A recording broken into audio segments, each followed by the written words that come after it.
నీ సేవ చేయ ఉన్నది. నీవే నా జ్ఞానమణి, నీవే నా జ్ఞానమణి. నీ సేవ చేయ వచ్చినానయ్యా, నీ సేవ చేయ వచ్చినానయ్యా. నేను కూడా ఉన్నానయ్యా,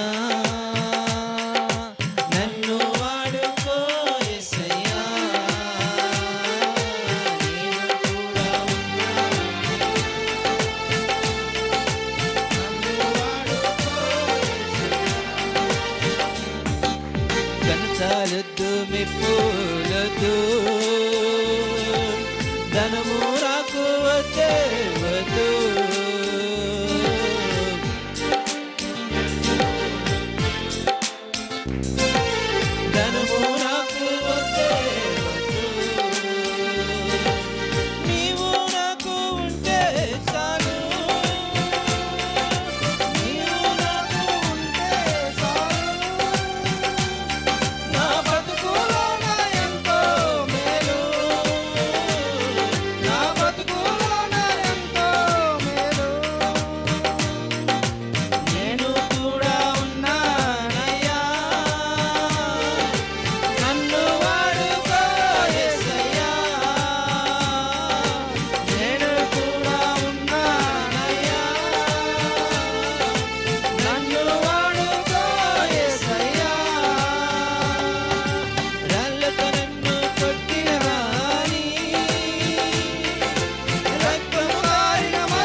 అందరూ పనికిరాని పాత్రనని నన్ను పారవేయకు యేసయ్యా.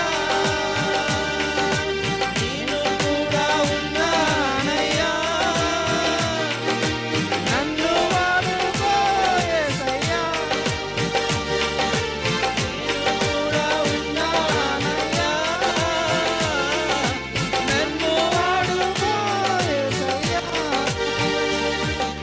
జ్ఞానమేమీ లేదు గాని నీ సేవ చేయ ఆశ ఉన్నది. జ్ఞానమేమీ లేదు గాని నీ సేవ చేయ ఆశ ఉన్నది. నీవే నా జ్ఞానమణి, నీవే నా జ్ఞానమణి. నీ సేవ చేయ వచ్చినానయ్యా, నీ సేవ చేయ వచ్చినానయ్యా. నేను కూడా ఉన్నానయ్యా,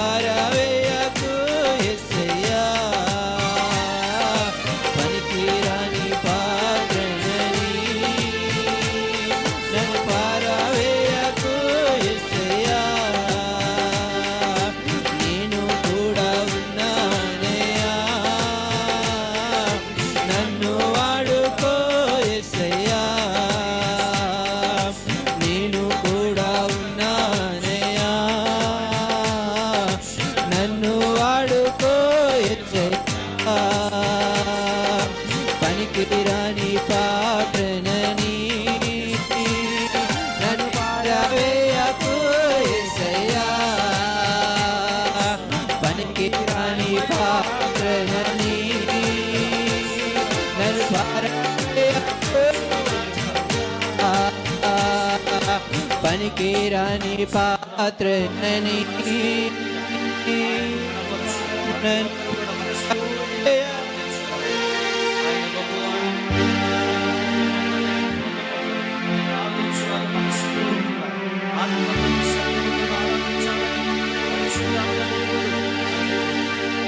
పనికిరాని పాత్రనని నన్ను పారవేయకు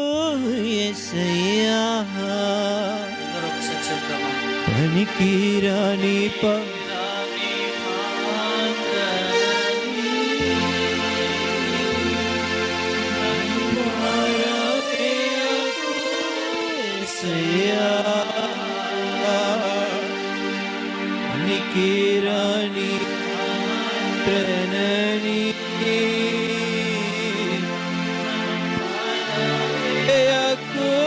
యేసయ్యా,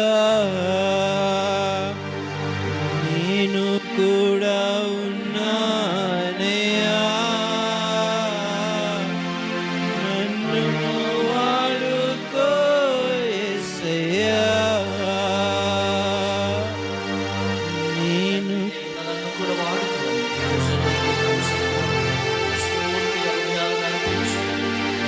సమయం ఇచ్చి నీ వాడును చెప్పబడాలి ఎవరైతే ఆశపడుతున్నారు నజరేయుడైన యేసు క్రీస్తు నామములో వారికి అలాంటి ప్రతిరూపం ప్రభు అనుగ్రహించును గాక. వారి మీద నూతన అభిషేకాన్ని కుమరించి తన పౌలికలో తనను మార్చుకొనును గాక. విలువైన సమయం, విలువైన సమయం, విలువైన సమయం. నీవు క్రీస్తు రూపములో మార్చబడనని వాక్యం ఉద్దేశం. ఇదిగో పరిశుద్ధాత్మ దేవుడు పౌలు భక్తులు వారు చెప్పిన ఉద్దేశము, నేను క్రీస్తును పోలి నడుచుకుంటున్నాను, మీరు నన్ను పోలి నడుచుకుంటే వాగ్దానం చేస్తున్నాడు. ఇదిగో క్రీస్తు ప్రభువు కూడా అంటున్నాడు, నేను మనిషిని తయారు చేసినప్పుడే నా పోలికలో తయారు చేశానంటున్నాడు. అవును, దేవుని పోలికగా నిర్మించబడిన నీవు దేవుని పోలికలో, దేవుని చిత్తములో, దేవుని ఉనికిలో, దేవుని అనుభవములో, దేవుని వాక్యానుసారముగా జీవించవలసిన నీ బ్రతుకులో ఇదిగో చేదు అనుభవముతో, బాధకరమైన విషయాలతో, బలహీనమైన సమస్యలతో, ఇబ్బందుల కొలిమిలో వెళుతున్నావేమో. నజరేయుడైన యేసు ఈ రాత్రి నీకు విడుదల ఇచ్చుటకే ఆయన అంటున్నాడు, విడుదల ఇచ్చుటకే నేను నీ కొరకు సమయం ఏర్పాటు చేసిన అంటున్నాడు. గొప్ప తండ్రి, నేనెంతగానో ప్రేమిస్తున్న కరుణమయుడైన యేసువానికి స్తోత్రం, యేసయ్యానికి స్తోత్రం, యేసయ్యానికి స్తోత్రం. నేను కూడా ఉన్నానయ్యా, నన్ను వాడుకో యేసయ్యా. స్ఫూర్తిగా నువ్వు చెప్పగలిగితే ఆ ప్రభుని వాడుకుంటాడు. ఆ ఉద్దేశం అదే, నువ్వు జీవితకాలం అంతా ప్రభుని స్తుతించాలని. ఇంత చక్కని జన్మనిచ్చి ఈ లోకములో నువ్వు పుట్టడానికి కారణమై ఆయన వాగ్దాన భూమిలో నిన్ను పుట్టించాడు. ఆయన పుట్టించిన దేవుడు కారణము లేకుండా నిన్ను నన్ను పుట్టించలేదు, కానీ ఒక కారణముతో ప్రభు నిన్ను పుట్టించాడు. అడగలము ఈరోజు, యేసయ్యా నన్ను ఈ లోకములో పుట్టించిన కారణం ఏంటయ్యా? ఒక్కసారి నాతో మాట్లాడు ప్రభు. నువ్వు మాట్లాడితే ఇదిగో నా జీవితం ధన్యమైపోతుందయ్యా. నువ్వు మాట్లాడితే నా పట్ల నీ ఉద్దేశం తెలిసిపోతుంది. ఆ ఉద్దేశాన్ని బట్టి నేను జీవిస్తాను ప్రభు. నాతో మాట్లాడి సేవకుని ద్వారా కానీ, ప్రార్థన ద్వారా కానీ, వాక్యోపదేశం ద్వారా కానీ అయ్యా నువ్వు నాతో మాట్లాడయ్యా. ఈరోజు అని వేగిన పడి వచ్చినటువంటి ప్రతి ఆత్మను తృప్తిపరచగలిగిన దేవుడు ఆయన. ఇదిగో ఆయనను నమ్మిన వారిని ఎప్పుడు కూడా సిగ్గుపరచలేదు. ఈరోజు నువ్వు సిగ్గుపరచబడవు. పరిశుద్ధాత్మ దేవుడు నీకున్న సమస్య నుంచి, అప్పుల నుంచి, బలహీనత నుంచి, రోగము నుంచి విడిపించి ప్రార్థన వీరులుగా, జయశాలులుగా ఆయన నిలబెట్టుకుంటున్నాడు. నిన్నెంతగానో ప్రేమిస్తున్న దేవుడు ఆయన. ఇదిగో ఆయన అంటున్నాడు, నా పాదసన్నిధి నీకు దొరికిందంటే భాగ్యం ఇది. నువ్వు ఎప్పుడు వదులుకోకు, నేను నీతో ఉండాలని ఆశపడుతున్నాను పరిశుద్ధాత్మ దేవుడు చెప్తా ఉన్నాడు. ఈరోజు యేసు ప్రభు నాతో జీవితకాలం అంతా ఉండాలయ్యా, యేసు ప్రభు నేను బ్రతుకు దినములన్నీ ఉండాలయ్యా అని ఎవరైతే ఆశపడుతున్నారో వాళ్ళ గుండెల మీద చేయి పెట్టుకొని ఒకసారి ప్రార్థించేద్దాం. మనస్ఫూర్తిగా నాయనా నువ్వు నాతో జీవితకాలం అంటున్నానయ్యా. నువ్వు లేకపోతే నేను బ్రతకలేను ప్రభు. నువ్వు లేని జీవితము శూన్యమయ్యా. ఈ లోకంలో ఆస్తులున్నా, అందమున్నా, ఐశ్వర్యమున్నా, రాజులున్నా, గనులున్నా, ఎంతో ఈ లోకములు కావలసినవన్నీ ఉన్నా కూడా నువ్వొక్కడు లేకపోతే నేను జీరో ప్రభు. ఒక్కసారి నన్ను వెలిగించాను, నిన్ను చూసే భాగ్యమే అయ్యా. నీ మాట నా జీవితంలోకి వచ్చును గాకనయ్యా. నీ మాట నా గుండెల్లో ఫలించును గాకయ్యా. అయ్యా ఒక్కసారి నా వైపు చూడు ప్రభు. నన్ను త్రోసివేకయ్యా. దావీదు కుమారుడా, నన్ను దాటిపోకు. అయ్యా నువ్వు దాటిపోతే నేను బ్రతకలేనయ్యా. నువ్వు దాటక ముందే నాకేం కావాలన్నా ఇచ్చిపోయి దేవుడు కదయ్యా. ఒక్కసారి ఆగి మనస్ఫూర్తిగా నా తండ్రి నిన్ను వేడుకొనుచుండగా నా జీవితంలో, నా కుటుంబంలో, నా బ్రతుకులో ఉన్న ప్రతి లేమిని తీసివేయమని ప్రార్థన చేస్తున్నాను. అన్ని కూడా కలిమిగా మార్చండి ప్రభు. నీకు స్తోత్రం. మీరు మా మధ్యలో ఉండి మాతో ఉండి మమ్మల్ని తాకినందుకు నీకు స్తోత్రాలు. విలువైన సమయంలో అయ్యా మీరు నీ బిడ్డలు నిలబెట్టుకుని మాట్లాడబోచుండగా వారి నోటిని నీ బోరగా వాడుకొని మా గుండెలు కత్తుకొని మాట్లాడి మా బ్రతుకును మార్చే సందేశాన్ని మాకిచ్చి ఈ దినం విలువైన ఆత్మగా మమ్మల్ని మార్చమని సర్వోన్నతుడైన యేసయ్య దివ్య నామములో ప్రార్థించి అడిగి పొంది ఉన్నాము తండ్రి. ఆమేన్, ఆమేన్.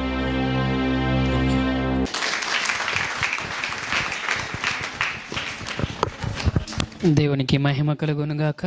బ్రదర్ చెప్పిన వాక్యాన్ని బట్టి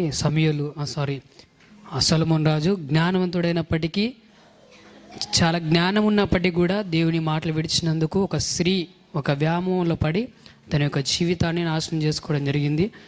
కనుక మన జీవితాలను కూడా మనము బైబిల్ ప్రకారం జీవించడానికి సిద్ధపడదాం. మన సంఘంలో ఇంకా అనేకులు యవనస్తులు, సువార్థికులను, ఇంకా గాయకులను, ఆర్థికులు లేచినట్లుగా దేవుడు కృప చూపించలాగున, అలాగే ఇంత మంచి అవకాశాన్ని సేవకులు మనకి ఇస్తూ ఉన్నారు. నిజంగా నేను చెప్పాలనుకుంటున్నాను. నేను కొన్ని సంఘాలకు వెళ్ళాను, కానీ అక్కడ సేవకుల యొక్క ఉద్దేశం ఏముంటుందంటే, నా తదనంతరం నా కుమారులు మాత్రమే ఆ యొక్క సంఘాన్ని నడిపించాలని వాళ్ళు ఆశపడతారు. కానీ మొన్నటి దినాన్ని నేను సేవకుడిని అడిగినప్పుడు ఆయన ఏమన్నాడంటే, నేను ఒకవేళ అంటే దేవుడు ఎప్పుడు పిలుచుకుంటాడో తెలియదు, ఏమవుతుందో నాకు తెలియదు, కానీ నా తర్వాత సంఘాన్ని చూసుకోవడానికి మీలో నుండి లేవాలి అని ఆయన ఆశపడ్డాడు. అందును బట్టి అంత గొప్ప సేవకుని నిజంగా మేము కలిగి ఉన్నందుకు చాలా సంతోషిస్తున్నాము. ఈరోజు ఆరాధించడానికి యవనస్తులు వాక్యం చెప్పడానికి కూడా వాళ్ళు ప్రోత్సహిస్తున్నందుకు వారికి ప్రత్యేకమైన వందనాలు తెలియజేస్తున్నాను. ఈ సమయంలో మన మధ్యలో ఉన్నటువంటి దైవ సేవకులు సమయాలు రాజు గారు దయచేసి ముందుకు వచ్చి వారు కూడా వాక్య భాగం పంచుకోవాల్సింది ప్రభుపేట మనవి చేస్తున్నాను. దయచేసి 10 నిమిషాలు ప్రార్థన చేసుకుందాం. పరిశుద్ధుడు, అతి మిక్కిలుడు, నీకు వందనాలు, స్తోత్రాలు. నిలబడుతున్న వాడిని ఒట్టివాడినైనప్పటికీ నీ వాక్కు చేత మాట్లాడించి తగిన సమయంలో తగిన వాక్కును మాకు ప్రసాదించమని నజరేయుడు అని యేసుక్రీస్తు నామమున అడుగుచున్నాను తండ్రి. ఆమేన్. చెప్పాలి హల్లెలూయా, హల్లెలూయా. బ్రదర్ చెప్పిన వాక్యాన్ని బట్టి జ్ఞాని అయిన సొలొమోను ఎలా మిగిలిపోయాడు? అజ్ఞానిగా మిగిలిపోయాడు. నీకు పాటలు వచ్చే జ్ఞానం గర్వంతో ఉన్నావేమో, అజ్ఞానంతో ఉండిపోతావు. అర్థమవుతుందా? ఆయన జ్ఞాని గురించి చెప్తే నేను విజ్ఞాని గురించి చెప్తా. ఆయన ఎవరి గురించి చెప్పారు? నేను విజ్ఞాని గురించి చెప్తా. దేవునికి స్తోత్రం కలిగిన కాక. టైం ఎంత అయింది? మళ్ళీ మా మొక్కలు చూడొద్దు. 8:20 అయింది. ఎన్ని నిమిషాలు అన్నాడు ఆయన? 8:35కి ఇచ్చేస్తా మైకు. గట్టిగా చూడొద్దు. హల్లెలూయా, హల్లెలూయా. బైబిల్ మీరు అందరూ పూర్తి చేశారా? నేను పూర్తి చేయలే. బైబిల్ని 3 మాటల్లో పూర్తి చేద్దాం. చేద్దామా? బైబిల్ని 3 మాటల్లో పూర్తి చేద్దాం. చేద్దామా? ఇచ్చి చూడు, చెప్పండి. ఇచ్చి చూడు, వచ్చి చూడు, చేసి చూడు. దేవునికి స్తోత్రం. మీరు అందరూ బైబిల్ పూర్తి చేశారు. హల్లెలూయా. చూచి నమ్ముడు వారి కంటే చూడక నమ్ముడు వారు నమ్మండి అమ్మా. పూర్తి చేశారు. హల్లెలూయా. చెప్పాలి. వచ్చి చూడు, ఇచ్చి చూడు, చేసి చూడు. వచ్చావా? మొదట చేసావా? అయిపోయింది. రెండవది ఏమివ్వాలి? సమయం గురించి మీరు మాట్లాడొద్దు సార్. చెప్పండి, ఏమివ్వాలి? కానుకలు ఇమ్మన్నారా అయ్యారు? ఇమ్మంటే చెప్పండి, సాయంత్రం వెళ్ళాడు మాట్లాడుకోవచ్చు ఆయన మనం. ఏం కావాలి? ఇచ్చావా? రెండోది కూడా ఇచ్చావనుకో, రెండోది కూడా అయిపోయింది. చేసి చూడు, 10 ఆజ్ఞలు అయిపోయా. బైబిల్ ఇంతకన్నా పూజ చేసేదేముంది? అంతేనా? బైబిల్లో చెప్పినవి చేస్తే అయిపోయింది కదా. మా బైబిల్ చదవాలా? 3 విషయాల్లో బైబిల్ పూర్తి అయిపోయిందా? వచ్చి చూడు, ఇచ్చి చూడు, చేసి చూడు. పరలోక రాజ్యం నీదే. దేవునికి మహిమ కలుగును గాక. హల్లెలూయా. చెప్పింది చేయడం అలవాటు ఉందా మీకు? నేను మొదటి రోజు వాక్యం ఒకటి చెప్పా. ఏమని? స్త్రీ వేషధారణ గురించి చెప్పా. జడ ఆరబెట్టుకోవడానికి గుడికి రావద్దు, ముసుగు జాగ్రత్త, బైబిల్ నువ్వు ఒళ్ళో పెట్టుకో అమ్మా అని చెప్పా. అంతేనా? చేసే బుద్ధి మీకుంటే దేవునికి స్తోత్రం. ఓకే. రెండోది, గుడికి త్వరగా రండి అని చెప్పా. ఇప్పుడు మొన్నే నూతన సంవత్సరంలో వస్తే నీ కుటుంబం ఆశీర్వదించబడును గాక. మరి రాని వాళ్ళ సంగతి ఏంటంటే మీ పాస్టర్ గారిని అడగండి. అది నాకు తెలియదు, వచ్చేవాళ్ళ గురించి. అది వాక్యం ఏం చెప్దాం? విజ్ఞాని గురించి కదా చెప్పేది. ఆయన జ్ఞాని గురించి చెప్పినప్పుడు మాట అన్నారు, సొలొమోను స్త్రీ వలన అజ్ఞానిగా మిగిలిపోయి తన పతనాన్ని ఒక స్త్రీ తన కుటుంబాన్ని నిలబెట్టగలదు. జ్ఞాని అయిన స్త్రీ తన ఇల్లును చక్కబెట్టుకుంటుంది. అది దీపం ఉండగా చక్కబెట్టుకోవాలి, గుడ్డిదానిలా కాదు. ఎలా? దీపం ఉండగా నీ ఇల్లు చక్కబెట్టుకో. కరెంట్ లేనప్పుడు చక్కబెడదామంటే ఏమవుతుంది? ఈ గుడ్డటు ఆ గుడ్డ ఇటు వచ్చేది. అవునా? జాగ్రత్తగా దీపం ఉండినప్పుడు చక్కబెట్టు. ఇప్పుడు దీపం వెలుగుతూ ఉంది నీ ఇంట్లో. ఇక్కడున్న మీ అందరిలో నేను 3 కేటగిరీల ఒక వాక్యాన్ని 10 నిమిషాల్లో ముగించేస్తా. విజ్ఞాని అని అన్నా. విజ్ఞాని బైబిల్లో ఉన్నారు. ఎవరైనా? ఆయన 5 రాశారు బైబిల్లో. 5 రాశారు బైబిల్లో. 5 రాశారు బైబిల్లో. యోహాను గారు 5 రాశారు. మొదటిగా ప్రకటన గ్రంథము, యోహాను సువార్త, యోహాను 3 పత్రికలు. ఎన్నయ్యాయి? 5. మోసే అన్నప్పుడు నేను ఆగలేదంటే ఇంకొకటి 5వ ఆప్షన్ ఏముందో చూడాలి. అర్థమైనా? 5 ఆప్షన్లు ఇంకోళ్ళు ఎవరున్నారు? యోహాను గారు. విజ్ఞాని ఎవరండి ఆయన? జ్ఞాని కాదు, అజ్ఞాని కాదు, విజ్ఞాని. అర్థమవుతుందా? వివేచన జ్ఞానము కలిగిన వ్యక్తి. అందుకే ప్రకటన గ్రంథాన్ని దేవుడు ఆయన చేత రాయించాడు. అయితే ఈ పత్రికల్లో ఒక పత్రికను ముగిందాం. 3వ యోహాను పత్రిక మొదటి వచనం. 1వ అధ్యాయం ఉంటుంది. అది ఎన్ని అధ్యాయాలని అడగొద్దు అమ్మా. చెప్పండి. పెద్దనైన నేను అక్కడ ఆపేద్దాం. ఈ యొక్క అధ్యాయంలో 14 వచనాలు కనిపిస్తాయి. విన్నవారు దీవించబడుదురు గాక. వింటే మంచిది, మీ ఇష్టం. ఈ అధ్యాయంలో 3 కనిపిస్తారు. ఒకటి డానియల్, నేను, రూబేన్ అన్న. అంటే మీ ముగ్గురులో ఒకటి చెడ్డోడు అయిపోతాం. అది నేను అవుతానులే. మళ్ళీ అర్థం అంటే రూబేన్ అన్న మళ్ళీ వచ్చి వారం రావడం. అయితే ఈ యొక్క అధ్యాయంలో 14 వచనాలు ఉంటాయి. 14 వచనాల్లో 3 మనుషులు కనిపిస్తారు. ఆ 3 మనుషుల్లో పైన ఒక కేటగిరీ ఉన్నాం, ఈ కింద ఒక కేటగిరీ ఉన్నారు, ఆ పైన ఒక కేటగిరీ. 3 కేటగిరీలుగా వివరిస్తూ ఉన్నా. మొదటిగా అంటున్నాడు కదా, ఆ పెద్ద ఆయన ఎవరంటే మీ పాస్టర్ గారు. ఎవరండి? పాస్టర్ గారు. ఆయన పేరు యోహాను. ఏం పేరు? యోహాను. ఏమంటున్నాడు? పెద్దనైన నేను. ఎవరంట? మాట్లాడకాక. యవనస్తురాలు నువ్వే మాట్లాడితే ఎలా అక్క అంటే, నేను ఇటువైపు చేయి చూపించానంటే ఇటువైపు పక్కలు మాట్లాడుతున్నారని అర్థం. పెద్దనైన నేను, చెప్పండి, ప్రియుడైన గాయునుకు అనగా ముందు అంటాడు కదా సత్యము అంటున్నాడు. ఏమంటున్నాడు? సత్యము. అది అండర్లైన్ చేసుకుంటే సత్యము అన్న దగ్గర సత్యము అనే మాట ఆ యొక్క అధ్యాయంలో 6 సార్లు ప్రస్తావించబడుతుంది. ఎన్నిసార్లు అండి? ఆ యొక్క పేజీ అంతా ఖాళీగానే ఉంటుంది, పెన్ ఉంటే రాసుకోవచ్చు. సత్యము అనే మాట 6 సార్లు ప్రస్తావించబడుతుంది. సత్యము అంటే ఏంటంటారు? నేనే మార్గమును, నేనే సత్యమును, నేనే జీవమును. అంటే ఎవరు? సత్యము అన్న సత్యము తీసేసి యేసు అని పెట్టి చదువుతాం. పెద్దనైన నేను యేసును బట్టి ప్రేమించుచు ప్రియుడైన గాయకు అంటే యోహాను అయిన పాస్టర్ గారు యేసును బట్టి ప్రేమిస్తూ ఉన్న గాయునకు, గాయు అనగా మనం అందరం ఏంటంటే గాయు అనగా మనం అందరం. ఒకరిని జీవించా మొదటగా, ఆయన పేరు గాయు. ఏం పేరు? గాయు. గాయం గట కాదు, గాయు. హెబ్రూ భాషలో గాయు. అది తర్జుమా చేస్తే ఆనంద్ అని అర్థం. ఏంటండి గాయుకు గల అర్థం ఏంటండి? ఆనంద్. చెప్పాలి, ఆనంద్.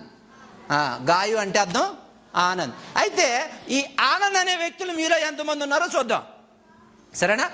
అయితే ఈ పెద్ద ఆయన మీ పాస్టర్ గారు రాస్తూ ఉన్నారు. ఏమని అంటే, అయ్యా యేసుక్రీస్తు ప్రేమతో నా ప్రియుడైన గాయు నీకు రాయినదేమనగా, ప్రియుడా నీ ఆత్మ వద్దెల్లుచు ఉన్న ప్రకారము నువ్వు అన్ని విషయములలో వద్దెల్లుచు సౌఖ్యముగా ఉండవలనని ప్రార్థించుచు ఉన్నాను. దేవునికి స్తోత్రం కలుగును గాక. హల్లెలూయా. ఆయన కాబట్టి, ఆయన పెద్ద కాబట్టి ప్రార్థన చేస్తున్నాడు. అయ్యా యేసుక్రీస్తు ప్రేమతో నువ్వు ఆత్మయందు లోకమయందు వద్దెల్లుచు ఉండాలని ప్రార్థన చేస్తున్నాడు. నేనైతే ఏమని ప్రార్థన చేస్తానంటే, అయ్యా సమయానికి వచ్చిన బిడ్డలు మాత్రమే దీవించని ప్రార్థన చేస్తా. హల్లెలూయా. చేసిందని తెలిస్తే చెయ్యా, ఏం చేయమంటున్నాడు? నరికేసుకో. ఉంటుంది ఆ మాట, ఉంటుంది. ఇంకో మాట ఉంటుంది, ఏమనంటాడంటే మత్తయి సువార్తలో, ప్రభువా ప్రభువా అని మీరు ఎన్నిసార్లు భజన చేసినా మీకు ఏం రాదంట. ఎంతసేపు కూర్చొని 2 చేతులు 2 కాళ్ళు ఆడేసినామంత మాత్రం మనకేం రాదు. తెల్ల సొక్క తెల్ల ప్యాంట్ వేసేస్తే పర్లోక రాజు రాదక్క. ఏమవుతుంది? అక్కడ ఉంటుంది 3వ వాడు ఉంటాడు, 2వ వాడు ఆడు తీసుకెళ్తాడు ఎదరికి మనల్ని. అప్పుడు పెద్ద అయిన యోహాను గారు మీ పాస్టర్ గారు అంటున్నాడు, ఓ యేసుక్రీస్తు ప్రేమతో నా ప్రియుడైన గాయు అంటే మీరని నేను చెప్పను. గాయు అంటే ఎవరో మీరు తెలుసుకుంది, చివరిలో తెలుస్తుంది. ఈ గాయుకి రాయినదేమనగా మీరు ఆత్మలతో వద్దెళ్ళాలి. మొదటగా దేంట్లో వద్దెళ్ళాలంట? ఆత్మతో వద్దెళ్ళాలి. దేనితోనండి? ఆత్మతో వద్దెళ్ళాలి. వద్దెలుతూ ఉన్నామా ఆత్మతో? మొదటిది ఆత్మతో వద్దెలుతూ ఉన్నామా?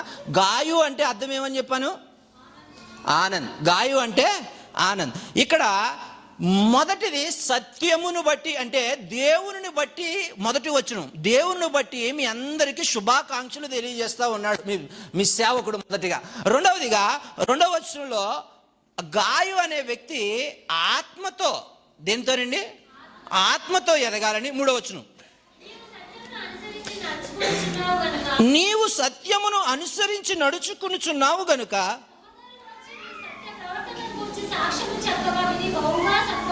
దేవునికి స్తోత్రం కలుగును గాక.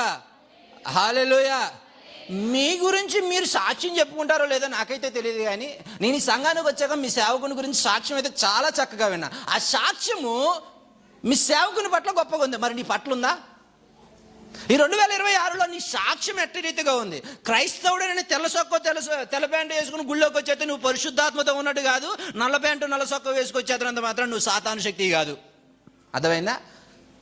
ఈ సొక్క ఎంతైతే తెల్లగా ఉందో నీ హృదయం అంత తెల్లగా ఉండాలి. ఉంటుందా? ఉందా? ఆ సాక్ష్యం నీలో ఉండాలి. ఆ 2 నుంచి 8 వచనాల్లో గాయుకి ఉన్న సాక్ష్యం ఉంది. ఎవరికి ఉన్న సాక్ష్యం అండి? గాయుకి ఉన్న. నువ్వు గాయు అయితే ఆ సాక్ష్యం నీకుందా? 6 సార్లు సత్యము సత్యము సత్యము సత్యము అంటున్నాడు. సత్యము అంటే యేసుని బట్టి సాక్ష్యం కలిగి ఉన్నాడు. ఎవరు? గాయు. ఎవరండి? గాయు. గాయు యేసును బట్టి సాక్ష్యం కలిగి ఉన్నప్పుడు ఆ సాక్ష్యం ఎవరిస్తారంట? యోహాను గారు సాక్ష్యం పలుకుతారు. నీ సేవకుడు నీ గురించి సాక్ష్యం ఇచ్చేటట్టుగా ఉండాలి. నిన్న కోయర్ టీం ప్రాక్టీస్ చేద్దామని రమ్మంటే ఆయన అంటాడు, మొదటి రోజు కదా అయ్యారు, వస్తారులేండి రేపు వచ్చేస్తారు కదా అన్నాడు. నేనైతే ఏమైనా ప్రార్థన చేస్తాను తెలుసా? అయ్యా వారు ఏ పనిని చూసి గర్విస్తూ ఉన్నారో ఆ పని మరుసటి వారం కోయర్ టీం ప్రాక్టీస్కి వస్తారుగా, ఆ రోజు ఉండకూడదు తండ్రి. ఆ రోజు నీ సన్నిధిలో కనిపించాలి. ఇది నా ప్రార్థన. అంటే నా ప్రార్థన చాలా క్లారిటీగా ఉంటుంది. అయితే పని అయి ఉండాలి, లేకపోతే దేవుడు అయి ఉండాలి. 2 అంతే తప్ప ఈ సంఘానికి వెళ్తాను ఆ సంఘానికి వెళ్తాను, ఆ సంఘంలో ఒక కాలు ఈ సంఘంలో ఒక కాలు పెడతానంటే దేవునికి స్తోత్రమే నీ పని. హల్లెలూయా. హల్లెలూయా. దేవునికి స్తోత్రం అంటే బ్రాకెట్ ఇచ్చా, మీకు నచ్చింది పూర్తి చేసుకోవచ్చు అందులో. అదేనా ఆ 2-8 వచనాల్లో గాయకు ఉన్న సాక్ష్యం కనిపిస్తూ ఉంది. ఈరోజు నీ సాక్ష్యం ఎటు రీతిగా ఉండాలంటే ఒక గాయకు ఉన్న సాక్ష్యం ఉండాలి. నీ గురించి నీ సేవకుడు గొప్ప సాక్ష్యం పలకాలి. ఎట్లా అంటే పరిశుద్ధాత్మతో నువ్వు అందరి పట్ల సువార్తను ప్రకటించే వ్యక్తిగా నువ్వు ఉండాలి. ఉన్నావా లేవా? అయితే రెండో వ్యక్తి దగ్గరికి పోదాం. 4వ వచనం చూద్దాం.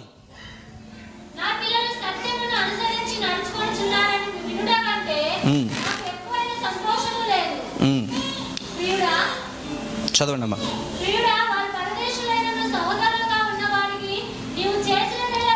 9వ వచనం చదవండి. నేను సంగమునకు ఓ సంగతి రాసి తిని, అయితే దియోత్రెఫే అది ఎవరో మీరు ఆలోచించుకోవాలి. ఎవరంటారు? ఆయన పేరేం పేరు? దియోత్రెఫే. నాకు ఎందుకురా బాబు బాధలు, అదేదో పేరు చెప్పేసి వెళ్ళిపోయి కూర్చోవచ్చు కదా లాడికిలాగా, నువ్వెందుకు మమ్మల్ని చెప్పి తినేస్తున్నావు అనుకున్నా, వెళ్ళిపోతాను 5 నిమిషాలు. రెండో వ్యక్తి పేరేం పేరు? దియోత్రెఫే. ఈయన నీలాటోడే, నువ్వు కంగారు పడకు, నీలాటోడే, ఖచ్చితంగా నీలాటోడే. ఎందుకంటే కుదురుండడు. ఏంటంటే వీడికి ఉన్న లక్షణం ఏంటి చెప్పిన? కుదురుండలేడు సంఘంలో. అక్కడికి లోపల ఇక్కడికి లోపల పెడుతున్నాడంట. 10వ వచనం చదవండి. వాడు నీ దగ్గర నుంచి అక్కడికి వెళ్ళి పలానా విజయపాలలా అని పాస్టర్ దగ్గరకు వచ్చి, పాస్టర్ దగ్గర అని పాస్టర్ ఏమనలే, దేవుడే మారుతాడులే అన్నా సరే, మళ్ళీ విజయపాల దగ్గరికి వెళ్ళి అంటాడు, పాస్టర్ నీ గురించి అలా అన్నాడు. ఇంతకీ నేనేమనలే, ఆయన ఏమనలే, కానీ వీడెళ్ళి ఏం చేస్తున్నాడు? ఏ మాటలు అంటవి? చెడ్డ మాటలు పలుకుతూ ఉన్నాడు. కానీ పైకాడు వైట్ సొక్క వైట్ ప్యాంట్ వేసి నాలా కనిపిస్తాడు. ఎలా కనిపిస్తాడు? నాలా కనిపిస్తాడు. ఫస్ట్ వ్యక్తి రూబెన్, గాయు. రెండో వ్యక్తి దియోత్రెఫే, నేనే. ఎలా అంటే అక్కడ మాటలు ఇక్కడ, ఇక్కడ మాటలు అక్కడ. ఎవరు చెప్పారు? ఓ ముసలమ్మ, నువ్వే. ముసలమ్మ ముచ్చట్లు అవి గట్టి పెడితే వాక్యం ఎందుకు అదైనా. అయితే ఈ దియోత్రెఫే అక్కడ మాటలు ఇక్కడ చెప్పడం పక్కన పెడితే ఏం చెప్పాడంట? మాటలు, చెడ్డ మాటలు వదులుచు. అది చాలంటే ఇంకా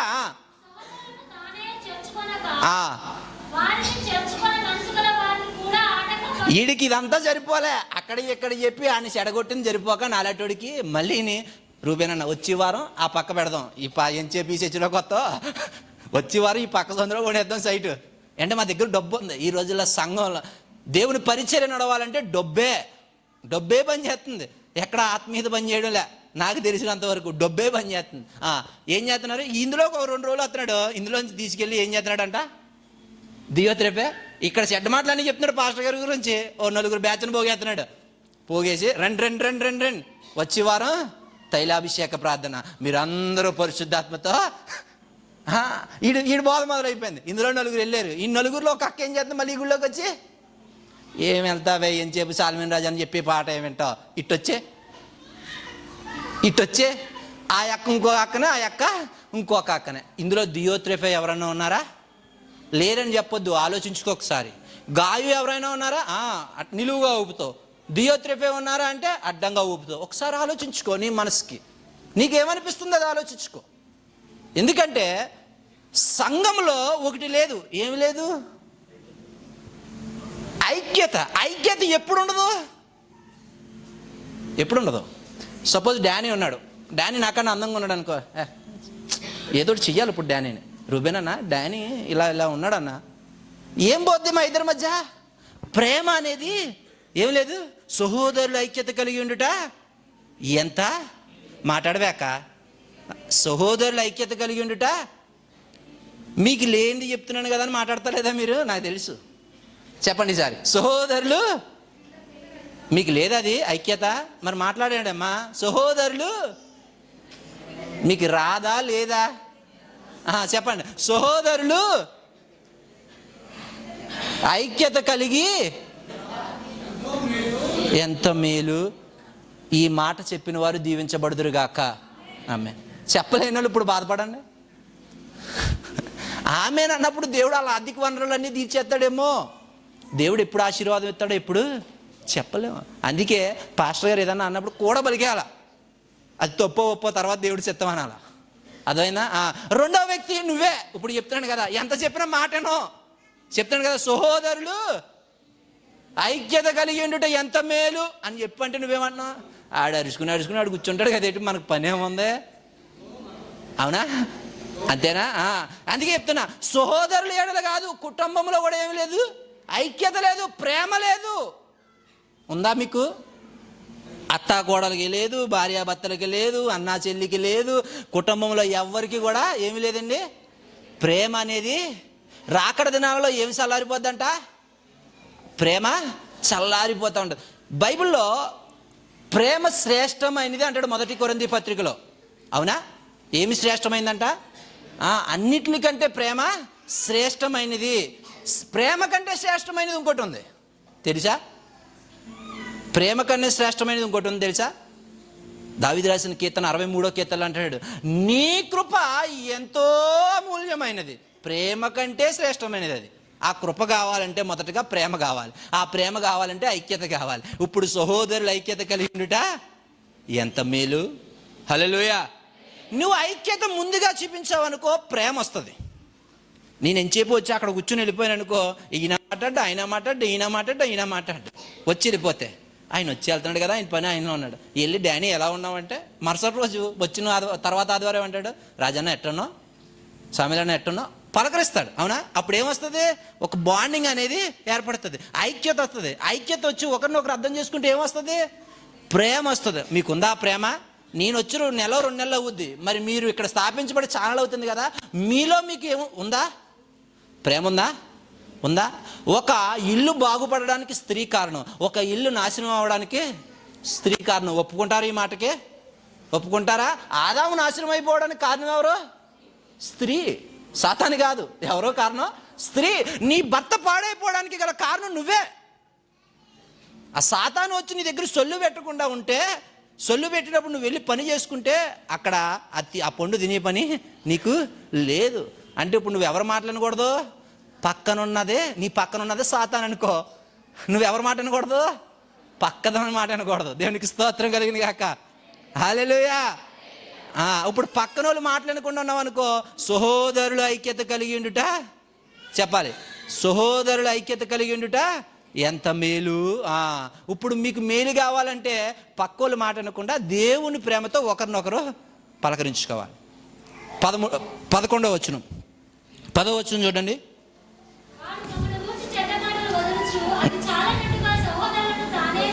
12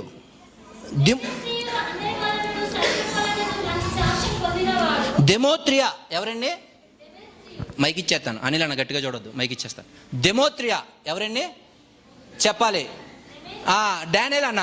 3వది 12వ వచనంలో ఎవరు కనిపిస్తున్నారు? డానియేల్ అన్న కనిపిస్తాడు. దెమోత్రియా, ఈయన సత్యము వలన సాక్ష్యం. ఆయనకు ఆల్రెడీ ఒకటి ఉంది, ఏంటది? సాక్ష్యం అనేది ఉంది. ఆ పెద్ద ఆయన దగ్గర ఏముంది? సాక్ష్యం ఉంది. ఆ యొక్క గాయు దగ్గర ఏముంది? సాక్ష్యం ఉంది. లేనిది ఎవరి దగ్గర? డియోత్రెఫే అనే నా దగ్గర లేదు. 3 మనుషులను చూపించా. ఇందులో ఎంతమందిని చూపించా? 3 మనుషులను చూపించా. ఈ 3కి హెడ్గా పిలువబడుతున్నవాడు పెద్ద ఆయన ఉన్నాడు. అవునా? ఆయన పేరు యోహాను. మొదట ఆయన పేరు గాయు, 2వ ఆయన పేరు డియోత్రెఫే, 3వ ఆయన పేరు దెమోత్రి. అర్థమవుతుందా? 3. మొదటి వచనంలో గాయు కనిపిస్తే, 9వ వచనంలో డియోత్రెఫే కనిపిస్తే, 12వ వచనంలో దెమోత్రి కనిపిస్తాడు. ఈ యొక్క పెద్ద ఆయన ఈ మాటను గాయుకు పంపాలంటే, అంటే రూబేన్ గారికి పంపాలంటే, 3వ పత్రికని, యోహాను రాసిన 3వ పత్రికని రూబేన్ గారికి పంపాలంటే మధ్యలో ఎవరిని వాడుకోవాలి? ఎవరినో ఒకరిని వాడుకోవాలి. నాకెందుకు ఇస్తాడు? అక్కడ మాటలు ఇక్కడ మాటలు అక్కడ చెప్తే నాకు ఇస్తాడా? నాకు ఎవడికి ఇస్తాడు? దెమోత్రికి ఇచ్చాడు. దెమోత్రి అనే పేరుకి అర్థం దేవత. దెమోత్రి అనే దేవత, ఆ పేరు పెట్టారు ఆయనకి. అయితే ఆయన చేసే పని ఏంటంటే సువార్త ప్రకటించడం. ఆ సువార్త ఏంటంటే యోహాను గారు రాసిన ఈ 3వ పత్రికను తీసుకెళ్ళి గాయుకి ఇవ్వడమే. అర్థమవుతుందా? ఆ యోహాను గారు, ఈ పెద్ద ఆయన పాస్టర్ గారు ఓ పత్రిక రాశాడు, లేఖ రాశాడు. ఆ లేఖ ఈ డానియేల్ ఎట్టుకెళ్ళి గాయుకి ఇవ్వాలి. ఇచ్చేశాడు. ఇచ్చేసిన తర్వాత మాట అంటాడు కదా, అందులో ఆ 12వ వచనం కింద అంటాడు కదా, ఓ అబ్బాయి గాయు, నీకు ఇచ్చాను కదా అని చెప్పి నీ ఇష్టానుసారంగా వాడుకో, డానియేల్ని కూడా నువ్వు జాగ్రత్తగా నీ పనిలో వాడబడేలా నీ వెనుక త్రిప్పు అంటాడు. అంటే అర్థం ఏంటి? ఆయన పనికొచ్చే పాత్ర, ఈయన పనికొచ్చే పాత్ర, ఈయన పనికొచ్చే పాత్రే. పనికి రానివాడిని ఎవరినే చెప్పు, పనికిరానోని ఎవరినే? నువ్వే కాదు, నేను అనుకోవాలి. పనికిరానోని ఎవరినే? నేను అనుకో. నిన్ను నువ్వు అనుకో. నన్ను నేను కాదు, నిన్ను నువ్వు అనుకో. నేను ఒక పనికిరాని పాత్రనయా అనుకో. ఎప్పుడైతే నువ్వు పనికిరాని పాత్రగా మిగిలిపోతావో అక్కడ మాటలు ఇక్కడ మాటలు అక్కడ చెప్పడం మానేసి, ఈ అక్క చాలా చక్కగా పడుకుంటుంది, ప్రార్థన చేసుకుంటుంది అనుకుంటా. ఆ అక్కను లేపమ్మా, ఆ పక్కన 3వ లైన్లో 3వ అక్కనే ప్రార్థన చేసుకుంటుంది. అక్కడ డిస్టర్బ్ చేయకండి. దేవునికి స్తోత్రం కలిగిన గాక. హల్లెలూయా. ఎడ్వర్డ్ విలియమ్సన్ గారు ఇలా వాక్యం చెప్తే చివరిని కూర్చున్నాడు, బైబిల్ ఇలా పట్టుకుని బైబిల్ లోపల సెల్లెట్టుకుని తెగ నవ్వేసుకుంటున్నాడంట. నవ్వేసుకుంటే ఇదేటికి వాక్యం బాగా అర్థమవుతుందేమో అనుకున్నాడంట. ఓ పావుగంట పోయాక పాపం వాక్యం అంతా బాధాకరంగా వెళ్తుంటే ఏడు చేస్తాడంట. ఇదేటి ఏడు చేస్తాడు, బాగా వాక్యం అర్థమైంది. సాయంత్రం పిలిచి మాట్లాడాలనుకున్నాడంట. పిలిచి మాట్లాడాలనుకున్న తర్వాత పిలిస్తే ఏమైందిరా బాబు అంటే, మా లవరోలు చేసింది అయ్యారు అన్నాడంట. ఏరా నువ్వు వెనకాల కూర్చొని బైబిల్ చదివేస్తున్నావు? బైబిల్ కాదు ఇంతకీ, అందులో చాటింగ్ వస్తే ఐ హేట్ యూ అని చివరిలో ఉన్న మెసేజ్ తర్వాత బ్లాక్ చేసేసిందంట. ఈయనకి వచ్చినట్టు కోపం మైకిచ్చి కూడా ఈయన బాధ అంతా ఏంటి, నేను వాక్యం చెప్తుంటే ఆవిడ ప్రార్థన చేస్తుంటే ఆత్మతో ఊగుతుందేమనుకున్నాను నేను. కాదు, నిద్ర అనే సాతానితో ఊగుతుంది ఆవిడ. ఆమె సహవాసం ఎవరితో ఉంది? ఆమెనే కాదు, నువ్వు కూడా అంతే. ఒకానొక సమయంలో అందుకంటున్నాను, నీ పక్కనున్న దాన్ని ఎప్పుడు నువ్వు ఒక సాతానిగా ఎంచుకో, ఒక దియోత్రఫీగా ఎంచుకో. పక్కదానితో ఎప్పుడు కూడా అతి పరిచయం మనకొద్దు. ఎంతవరకు పరిచయం? అది దేవుని సహోదరులుగా పిలువబడుతున్నావు, సహోదరులుగానే ఉండాలి. సంఘ ప్రేమ మనలో ఉండాలి. ఏ ప్రేమ ఉండాలి? సంఘ ప్రేమ ఉండాలి. ఈరోజు ప్రేమ అనేది లేకుండా పోతుంది. అందుకే అంటున్నాడు కదా కొరింథీ పత్రికలో, ప్రేమ శ్రేష్టమైనది. కానీ ఈరోజు రాకడ సమయంలో ఏం కొరైపోతుందంట? ప్రేమ గురువైపోతుంది. తిమోతి గురించి చెప్పా, 3 వ్యక్తుల గురించి చెప్పా. ఇందులో నీ సాక్ష్యం ఎలా ఉంది? ఈ 2026లో నీ సాక్ష్యం ఎలా ఉండాలి అంటే, ఈ పెద్ద మనిషి నీ గురించి సాక్ష్యం చెప్పేలా ఉండాలి నీ సాక్ష్యం. హల్లెలూయా. క్రైస్తవ్యం అంటే ఏంటో తెలుసా? వాక్యం 4 మాటలు చెప్పడం కాదు, ప్రార్థన చేయడం కాదు, ఆరాధన చేయడం కాదు. ఆ స్ట్రక్చర్ని చూసి ఆయన ఒక క్రైస్తవుడు అనాలి. హల్లెలూయా, హల్లెలూయా. ఎప్పుడు అంటారో తెలుసా క్రైస్తవుడని? థూ అని సేవకుల్ని ఉమ్మెత్తారు. ఎప్పుడో తెలుసా? ఒక కొండల్లోకి వెళ్ళినప్పుడు పరిచర్య సువార్త ప్రకటిస్తున్నప్పుడు ఏమంటారు అయ్యారు? టాప్ టాప్ అని 4 కొడతారు, లేకపోతే థూ థూ అని ఓస్తారు. అంటే మీకు ఇక్కడ తెల్లగాని ఊసినప్పుడు ఈ ఇత్తుడు చేసుకుని దేవుడు మిమ్మల్ని దీవించిన గాక, దేవుడు మిమ్మల్ని దీవించిన గాక అని వచ్చేస్తాడు కదా. ఆ సాక్ష్యం కావాలి. ఈరోజు సంఘంలో నాకు పాట అవ్వకపోతే ఇది వాడేసింది, పాటరన్న నాకు పాట అవ్వలేదు. అదిగో కానుకల పాట కన్నా సరే నన్ను పాటరన్న పిల్లలేదు. ఇది ఉందనుకో నీకేమి లేదు, సహోదర ప్రేమ లేదు. 13వ వచనం చూడండి, ముగించేద్దాం. సిరాతోను శీఘ్రముగా నిన్ను చూడ నిరీక్షించుచున్నాను, అప్పుడు మీకు. హల్లెలూయా, హల్లెలూయా. అక్క హల్లెలూయా చెప్పాలక్క, హల్లెలూయా. శీఘ్రముగా నీకు ఎన్నో రాయాలని ఆశపడుతున్నాను, కానీ అది చాలా చిన్న పేపర్ కదా. బైబిల్లో అతి చిన్న అధ్యాయం అది ఒక్కటే ఉంది, అవునండి, రాయడానికి సరిపోదు. ఈ 3 వ్యక్తులు నీకు చాలు. వింటే వినకపోయామనుకో ముసలమ్మ ముచ్చట్లు అవ్వతో కలిపి వెళ్ళిపోవడమే. అర్థమైందా? ఈ యొక్క ఎప్పుడైతే శీఘ్రముగా రాయాలనుకుంటున్నాడో గాయు బాధపడుతూ ఉన్నాడు. ఏమనంటే, అయ్యో యోహాన్ ఇంకా నాతో ఏదో మాట్లాడాలనుకుంటున్నాడు, కానీ నేను వినడానికి సరిపోవడం లేదు. ఈ సాక్ష్యం వినాలి అంటే ఒకరి గురించి సాక్ష్యం చెప్తుంటే వినాలనిపించాలి, ఏడుపు రావాలి. నీ గురించి నా గురించి చెప్తే ఏమవుతుంది? ఏడుపు కాదు, సిరాకు వస్తుంది. ఆడి దరిద్రుడండి, ఆడి జోలికి మనం వెళ్ళకూడదండి. ఆడి నోట్లో నోరెట్టిన ఒకటే, ఈ నోట్లో నోరెట్టినా ఒకటే, మురికాలలో నోరెట్టినా ఒకటే. అది మంచి సాక్ష్యం అమ్మా?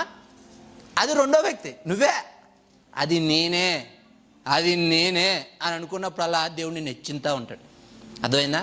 అప్పుడప్పుడు అలా అనుకుంటూ ఉండు, దేవుడిని నెచ్చిస్తాడు. ఎప్పుడైతే గాయుతో ఇటు రీతిగా మాట్లాడుతున్నాడో, ముఖాముఖిగా మాట్లాడడానికి ఇష్టపడుతున్నాను అంటున్నాడు. సత్యముతో ముఖాముఖిగా అంటే ఎవరితోనో తెలుసా? దేవుని మన ఇద్దరి మధ్యలో పెట్టి ముఖాముఖిగా మాట్లాడాలని యోహాను ఇష్టపడుతున్నాడు. యోహాను అంటే ఎవరండి? నీ సేవకుడు. ఎవరు? నీ సేవకుడు. చెప్పాలి, నీ సేవకుడు ముఖాముఖిగా మాట్లాడడానికి ఇష్టపడుతున్నాడు. నువ్వు సిద్ధమా? ఎట్లా అంటే ముఖాముఖిగా సొల్లు కాదు, అది సత్యము మాట్లాడాలి. సత్యం అంటే ఎవరు? యేసుక్రీస్తు ప్రభువారు. ఈ ముఖాముఖిగా మాట్లాడాలంటే నీ దగ్గర ఏముండాలి? సాక్ష్యం ఉండాలి. సాక్ష్యం అనే మాట ఆ అధ్యాయంలో 5 సార్లు చెప్పాడు. 5 సార్లు ఉంటుంది ఆ అధ్యాయంలో సాక్ష్యం అనే మాట. ఈ సాక్ష్యం అనేది నీకుంటే దేవుడు యోహాను ద్వారా నీతో ముఖాముఖిగా మాట్లాడతాడు. ఇప్పుడు నీకు ఏముంటే దేవుడు నీతో మాట్లాడతాడు? మంచి సాక్ష్యం కలిగి ఉన్నావు అనుకో, సేవకుల ద్వారా దేవుడు నీతో మాట్లాడతాడు. ఈరోజు ఈ 26వ సంవత్సరంలో నువ్వు మంచి సాక్ష్యం కలిగి ఉంటే దేవుడు నీతో మాట్లాడతాడు. లేదు నేను దియోత్రెఫేటెప్టే అక్కడ మంచి చెడ్లు కాదు, ఓన్లీ చెడ్డయ్యే చెప్తాను, అక్కడ ఇక్కడ మారుతానన్నావు అనుకో, దేవుడు నిన్ను దీవించునుగాక. హల్లెలూయా. ఆ దీవెనలో చాలా అర్థం ఉంది. అర్థమైందా? మేధావి అంటే అర్థం చెప్పండి అయ్యారు. మేధావి అంటే తెలివైన వాడు అని అర్థం. ఏంటండి? మేధావి అంటే ఎదవా అని అర్థం.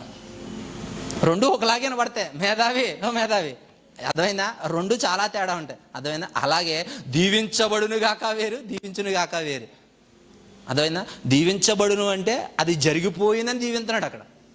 అదే దీవించును కాకంటే అందులో మీకు నచ్చింది పెట్టుకోవచ్చు.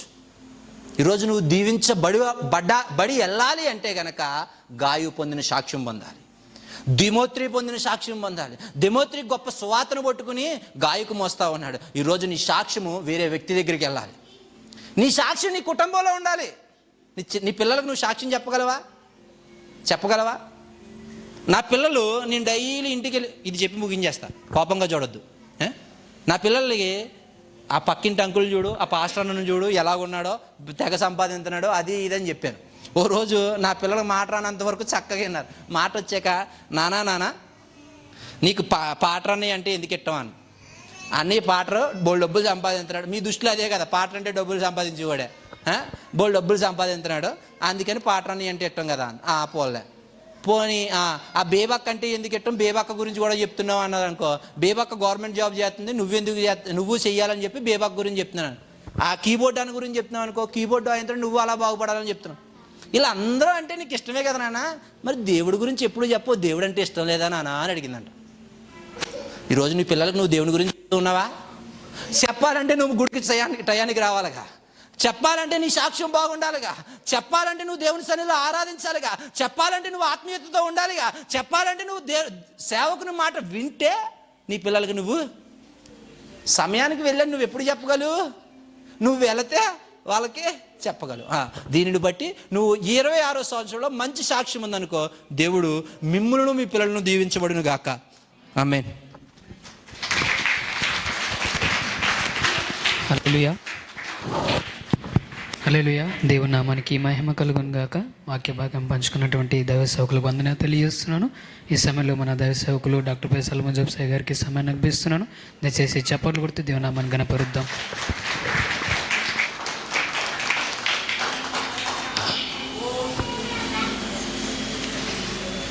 Praise lord. హల్లెలూయా, హల్లెలూయా. దేవునికి మహిమ కలుగును గాక. చక్కని వర్తమానం ఇద్దరు సహోదరులు మనకు అందించి ఉన్నారు. మరి ఎంతమంది ఉన్నారో లేదో నాకు తెలియదు, కానీ విన్నవాళ్ళు నిజంగా దీవించబడ్డారని నేను ప్రభువులో విశ్వసిస్తున్నాను. హల్లెలూయా. సంతోషంగా ఉన్నారా? ఏంది అన్ని ముక్కలు అయిపోయినాయి ఈరోజు అని అనుకుంటున్నారేమో. ముక్కలేం కాదు, దానికి ఒక ప్రణాళిక ఉంది. దాని ప్రకారంగా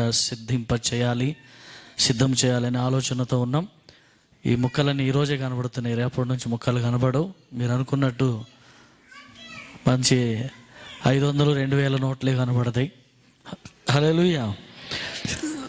సంఘం ఎదగాలంటే దాంట్లో కొన్ని మార్పులు చేయాలి.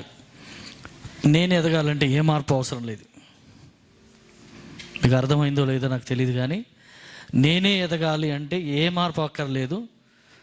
ఒకే మాట, ఒకే బాట, ఒకే శాసనం. కానీ సంఘం ఎదగాలి అనుకున్నప్పుడు ఎవరిలో ఏ తలంతు ఉందో, ఎవరు ఏ పనికి దేవుని కొరకు వాడబడగలరో ఆ పనిలో వారి నైపుణ్యతను బట్టి అవకాశం ఇస్తే దేవునికి మహిమ కలుగుతుందన్న ఉద్దేశము. రెండవది సంఘము ఎదుగుదలకు కారణం. హల్లెలూయా.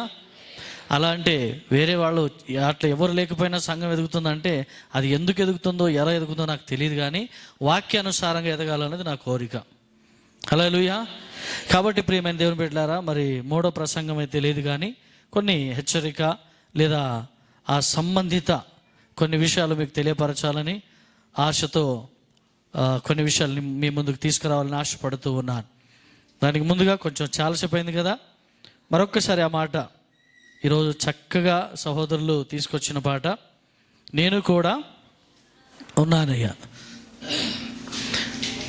నేను కూడా ఉన్నానయ్యా, నన్ను వాడుకో యేసయ్య. ఈ యొక్క వచనం ఒక పల్లవి పాడుతూ నేను ఆ విషయాల్ని మరొకసారి మీ దృష్టికి తీసుకొచ్చి నేరుగా బల్ల కొరకు సిద్ధపడదాం. నేను కూడా ఉన్నానయ్యా, నన్ను వాడుకో యేసయ్యా. ఈ పాట పాడుతుండగా మెల్లని స్వరముతో ఇంకా స్లోగా యథార్థంగా మనస్ఫూర్తిగా పాడుతూ దేవాది దేవుని మహింపరచుదాం. నాతో పాటు కలిసి పాడండి. పాడుతూ ఉన్నప్పుడు మీ ఆత్మ దేవునితో కనెక్ట్ అయిపోవాలి. అలా పాడదాం. స్తోత్రం.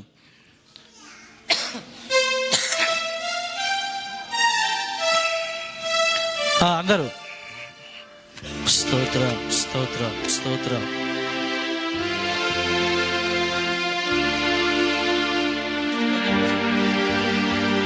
స్తోత్రం.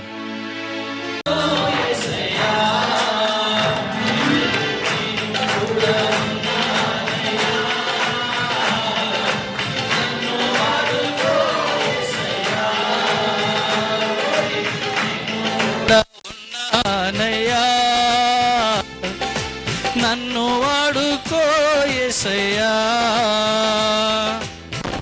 అలా మీరు పాడుతూ ఉంటే పరలోకపు దేవుడు ఆనందపడుతూ నీ మనస్ఫూర్తిగా హృదయంలో నుంచి వస్తున్నటువంటి ఆ మాట విని ఆయన కొరకు నిన్ను సిద్ధపరుస్తాడు. జ్ఞానమేమో లేదు గాని నీ సేవ చేయ ఆశ ఉన్నది. సరిగా పాడతలేదు, నాలాగా పాడాడు. జ్ఞానమేమి లేదు గాని నీ సేవ చెయ్య ఆశ ఉన్నది. జ్ఞానమణి నీవే నా జ్ఞానమణి, నీ సేవ చెయ్య వచ్చిననయ్యా, నీ సేవ చెయ్య వచ్చిననయ్యా. నేను కూడా ఉన్నానయ్యా,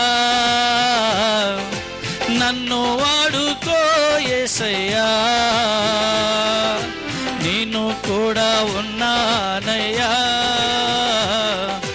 నన్ను వాడుకో యేసయ్యా. మరొకసారి పనికి రాని పాత్రనని నన్ను పారవేయకు యేసయ్యా.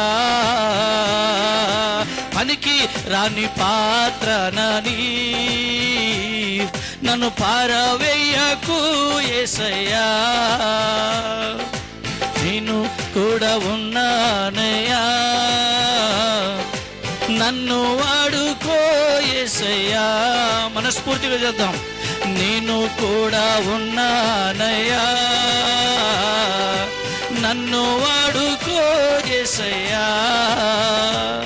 నువ్వు నన్ను వాడుకో యేసయ్యా, నువ్వు నన్ను వాడుకో యేసయ్యా. నేను కూడా ఉన్నానయ్యా, నన్ను వాడుకో యేసయ్యా. స్తోత్రం. హల్లెలూయా. దేవునికి మహిమ కలుగును గాక. ప్రియమైన దేవుని బిడ్డలారా, దేవుని చేత వాడబడాలి అని ఆశ ఉన్న ప్రతి ఒక్కరు చేయవలసింది మనల్ని మనం ప్రభువుకు అప్పగించుకోవాలి. ఎప్పుడైతే ప్రభువుకు అప్పగించుకుంటామో అప్పుడు ఈ పనికి రానటువంటి మన పాత్రని పనికొచ్చే పాత్రగా చేస్తాడు. సో ఇద్దరు సహోదరులు చెప్పిన వాక్యం మీరు విన్నారు. దాంట్లో ఎంతవరకు మీకు ఏం అర్థమైందో నాకు తెలియదు, కానీ ఒక రాజు రాజ్యం వెళుతున్నాడు, జ్ఞానిగా పేరు పొందాడు, కానీ పడిపోయాడు. పడిపోవడానికి 2 కారణాలు అక్కడ కనబడతాయి. ఒకటి స్త్రీ, రెండవది వెండి బంగారములు, ఐశ్వర్యం. సో ఈ 2 విషయాలలో ఒక రాజు పడిపోయి తన జీవితం పతనమైపోయింది. ఈరోజు ప్రపంచం ఎటు వెళ్తుంది? ఈరోజు ప్రపంచం ఏం ఆలోచిస్తుంది? ఒక పేదవాడు తన కుటుంబంలో ఒక బిడ్డను స్కూల్కి వేసి చదివిస్తున్నాడు అంటే ఆయనకు అడగండి, ఎందుకు చదివిస్తున్నావు నీ కొడుకుని, ఎందుకు చదివిస్తున్నావు నీ కూతుర్ని అని అడిగితే వాళ్ళు ఒకటే చెప్తారు, నేను పడ్డ కష్టం నా పిల్లలు పడకూడదు, నేను ఒట్టి చాకరీ చేస్తున్నాను, నా పిల్లలు అలాంటి చేయకూడదు, వాళ్ళ మంచి ఆఫీసర్ అవ్వాలి, మంచి ఐఏఎస్ ఆఫీసర్ అవ్వాలి, మంచి కలెక్టర్ అవ్వాలి అని వాళ్ళ యొక్క కళలు మన ముందు చెప్తూ ఉంటారు. వాళ్ళ కళ కనడం, మంచి ఉద్యోగం చేయడం తప్పు కాదు, కానీ దేవుని విడిచిపెట్టడం తప్పు. ఆయన రాజుగా ఉండడం తప్పు కాదు. దావీదు ప్రార్థన చేశాడు, బెత్షెబ ప్రార్థన చేసింది. వారి ప్రార్థనను బట్టి ప్రార్థన ప్రతిఫలంగా చక్కని కుమారుడైన సొలొమోను ఇచ్చినప్పుడు ఆ సొలొమోను మహాజ్ఞానిగా పుట్టాడు. ఆ జ్ఞానిగా ఉండాలి, కానీ ఏమయ్యాడు? అజ్ఞానిగా మారిపోయాడు. మీకు తెలుసా, బైబిల్ చెప్తుంది సొలొమోను లాంటి జ్ఞాని అంతకు ముందు లేడంట, ఆయన పుట్టిన తర్వాత ఇక రాడంట. హల్లెలూయా! అంత పెద్ద జ్ఞాని ఆయన. సో ఇంత ఇచ్చిన తర్వాత ఏం పోయే కాలం, పాపం చేయవలసిన అవసరం ఎందుకు వచ్చింది? అన్ని కలిసి వచ్చేలాగా దేవుడు చేస్తే ఇది ఒక మాయరోగం, అహంకారం, గర్వం, కామం, క్రోధం. ఇది సాతానుడు పెట్టేటువంటి ఒక ముళ్ళు. ఈ సాతానుని యొక్క ఆలోచనకు లోబడితే ఎంతటి వాడైనా పడిపోవాల్సిందే. మీకు ఇంకోటి చెప్తా, సాతానుడు డైరెక్ట్గా నీ ముందుకు రాడు. పెద్ద పెద్ద ఆఫీసులో లంచాలు ఎట్లయితే ప్యూన్ నుంచి, అటెండర్ నుంచి తీసుకుంటారో, సాతానుడు కూడా ఒక వ్యక్తిని పడేయాలంటే నీ దగ్గరికి డైరెక్ట్గా రాడు. నీది ఒక వస్తువును పంపిస్తాడు. మొదటి వస్తువు సొలొమోను పడేయడానికి వచ్చిన వస్తువు ఏంటంటే స్త్రీ. రెండో వస్తువు ఏదంటే ఐశ్వర్యం.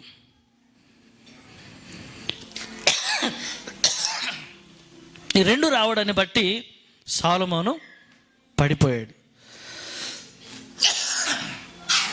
పడిపోయిన తర్వాత దేవునికి చాలా దూరంగా అయిపోయాడు.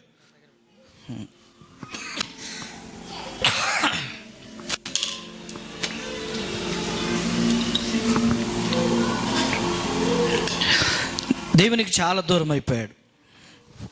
ఆ తర్వాత ఇంకా ఆయన జీవితం ఏమైపోయిందో, ఆయన ఆత్మ వెళ్ళిపోయింది అక్కడ నుంచి అని మనం చూస్తాం.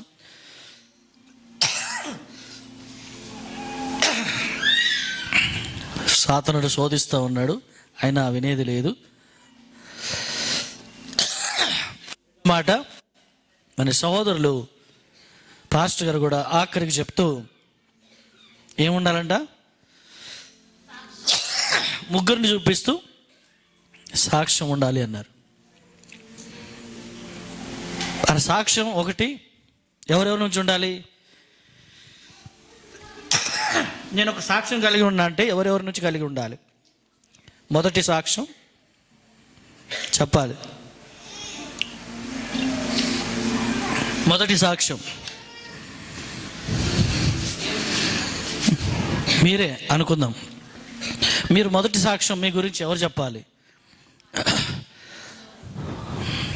రైట్, 2 మాటలు చెప్పి ముగిస్తున్నా. మొదటి సాక్ష్యం అమ్మ నాన్న చెప్పాలి. ఎవరు? అమ్మ నాన్న చెప్పాలి. రెండవ సాక్ష్యం నీ కాలేజీలో చెప్పాలి, లేదా నీ స్కూల్లో చెప్పాలి. మూడవ సాక్ష్యం, నీ సంఘంలో సేవకుడు చెప్పాలి. హల్లెలూయా. ఎందుకంటే నీ జీవితం అంతా వాళ్ళు చూస్తారు కాబట్టి వాళ్ళు చెప్తారు. నీ గురించి ఇప్పుడే బస్సు ఎక్కి హైదరాబాద్కి వచ్చి చౌరస్తాలో కనబడగానే అన్న నువ్వు చాలా మంచోడన్నా అని ఎవరు అనరు. ఒకవేళ అన్నా అది అబద్ధమే. వాళ్ళకి ఏం తెలుసని, నీ గురించి ఏం తెలియదు, నా గురించి ఏం తెలియదు. కానీ నీ గురించి తెలిసిందల్లా ఎక్కడంటే అమ్మ నాన్న దగ్గర, కాలేజ్ స్కూల్ లైఫ్లో, ఆ తర్వాత సంఘంలో సేవకుని దగ్గర. నీకు కాలేజీలో కనుక నువ్వు జయించి బయటికి వస్తే నాకు తెలిసి సగం ప్రపంచం నువ్వు గెలిచినట్టే. నీ కాలేజ్ లైఫ్లో ఓడిపోయినావంటే అన్నీ కోల్పోయినట్టే. ఎందుకు చెప్తున్నా తెలుసా?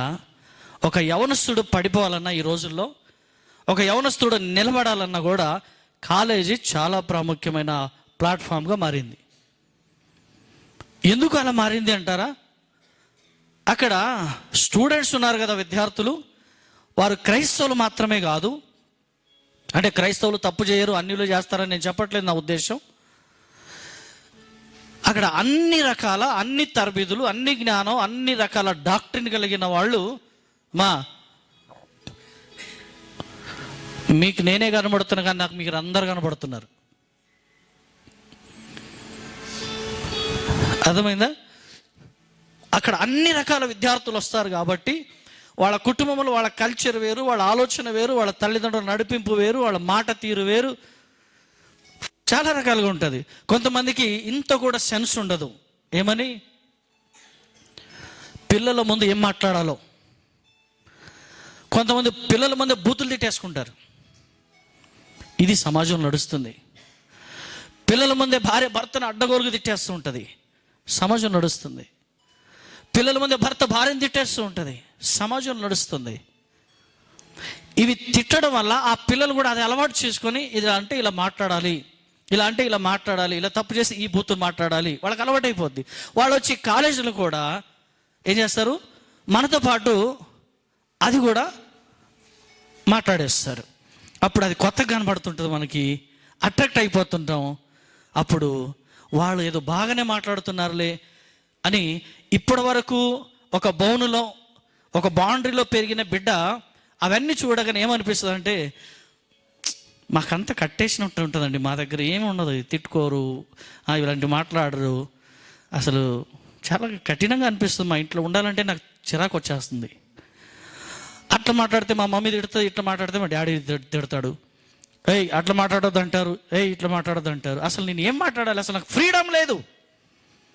There is no freedom in my family అని అనుకుంటున్నావు. కానీ అమ్మ నాన్న నీ గురించి సాక్ష్యం చెప్పలేనప్పుడు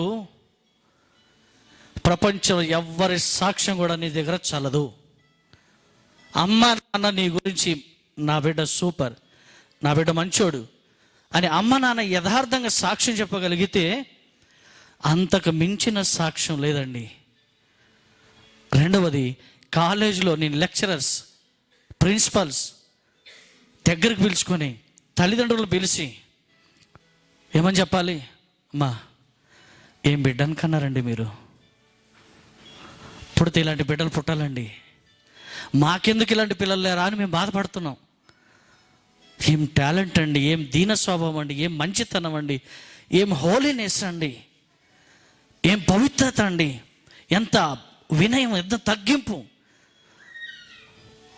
అని పేరెంట్స్ విన్నారంటే వాళ్ళ కాళ్ళు భూమి మీద ఉండవు, ఆకాశంలోకి ఎగురుతూ ఉంటారు. హల్లెలూయా. మీకు తెలియదు రహస్యం ఏంటో తెలుసా? మీ పేరెంట్స్కి చాలాసార్లు మీ స్కూల్లో, కాలేజీలో మీ తల్లిదండ్రులకు పిలిపించి వాళ్ళకు క్లాస్ ఇచ్చి ఏడిపించి పంపించారు.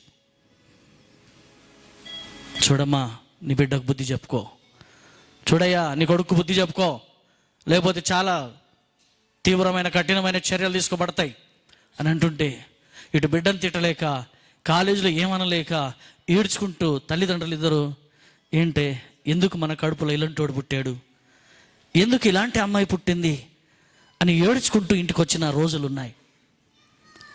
అవి మీకు తెలియదు. పేరెంట్స్ మీటింగ్ అంట, ఏమో మాట్లాడుకున్నారులే, మా సార్ వాళ్ళు ఏవో మాట్లాడున్నారు, పిచ్చి ఒకళ్ళు ఏదో వాగుతుంటారు, వీళ్ళు పిచ్చి వాళ్ళకి ఫీజు కట్టాలి, అదే అడిగి ఉంటారు, ఇంకేమంటారు అని ఇవే అడుగుతుంటాం, ఇవే చూస్తుంటాం. కానీ వాళ్ళను మానసికంగా వాళ్ళు ఎంత ఫీల్ అయ్యి ఇంటికి వస్తారో మీకు తెలియదు. కానీ అదే ప్లేస్లో అమ్మ నాన్నను నిలబెట్టుకొని అదే కాలేజీలో పేరెంట్స్, అదే కాలేజీలో లెక్చరర్స్ కానీ టీచర్స్ కానీ అక్కడ ఉన్నటువంటి ఫ్యాకల్టీస్ కానీ అక్కడ ఉన్న చూస్తున్న విద్యార్థులు కానీ, అంకుల్ మీ పాప లేదా అంకుల్ ఆంటీ మీ బాబు చాలా మంచివాళ్ళండి అన్నారనుకోండి, వాళ్ళకి ఇంకా ఈ భూమి మీద నాకు ఏమవుతుంది ప్రభా, నేను ఇలాగే బతికేస్తా అని అంత హ్యాపీగా ఫీల్ అవుతారు. మూడవది సంఘం. సంఘంలో సాక్ష్యం అబద్ధం ఉండాలా నిజం ఉండాలా? సార్ నా ముందు నీ ముందు అంటే ఓకే, దేవుని ముందు నిజం ఉండాలా అబద్ధం ఉండాలా? ఇప్పుడు నేను ఎన్ని గంటలకు వచ్చావంటే నేను అబద్ధం చెప్పాలి నిజం చెప్పాలా? ఆదివారం వచ్చావా డుమ్మ కొట్టావంటే దేవునికి అబద్ధం చెప్పాలి నిజం చెప్పాలా? ఇది సాక్ష్యం. ఈ సాక్ష్యము దేవుని దగ్గర ఉన్నది ఉన్నట్టుగా చేర్చడం సేవకుని యొక్క విధి విధానము.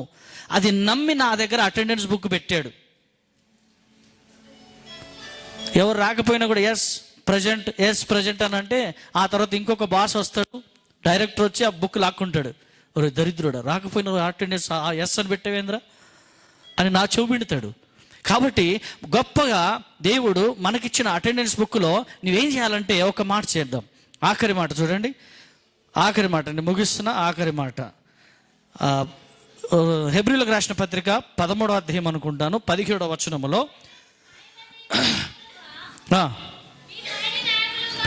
చూడండి, మీ పైన ఉన్నటువంటి నాయకులు, సేవకులు, పాస్టర్ గారు, దైవజనులు ఎవరైతే ఉన్నారో వారు మీ గురించి లెక్క ఒప్ప చెప్పవలసిన వారి వలె మీ ఆత్మలను కాయుచున్నారు.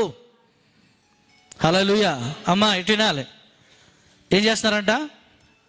పాస్టర్ గారు ఏం చేస్తున్నారు చెప్పాలి. మీరు ఏదో పాస్టర్ గారికి పని లేదు అనుకోవద్దు. పాస్టర్ గారు మీరు వచ్చినా రాకపోయినా మీ గురించి టెన్షన్ పడతారు, ప్రార్థన చేస్తారు, మీ గురించి ఆలోచిస్తారు, ప్రభు పాదాల దగ్గర పెడతారు.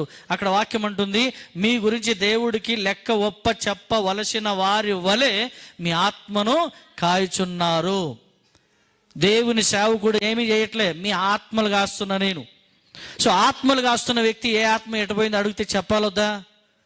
నాకు తెలియకుండా కొన్ని ఆత్మలు పోతుంటాయి, నాకు తెలియకుండా కొన్ని ఆత్మలు వస్తుంటాయి, నాకు తెలియకుండా ఇంట్లో కొన్ని ఆత్మలు పడుకుంటాయి, ఇంట్లో నాకు తెలియకుండా కొన్ని ఆత్మలు సీరియల్ చూస్తుంటాయి, నాకు తెలియకుండా కొన్ని సినిమాలు చూస్తుంటాయి, నాకు తెలియకుండా కొన్ని కాలేజీలు దొమ్మ కొడతాయి, నాకు తెలియకుండా కొన్ని రకరకాల ఉద్యోగం మానేసి ఇంట్లో పడుకుంటాయి, నాకు తెలియకుండా కొన్ని జాబ్ ఉన్నా కూడా లేవని చెప్తారు, హాలిడేస్ ఉన్నా లేవని చెప్తారు. హల్లెలూయా.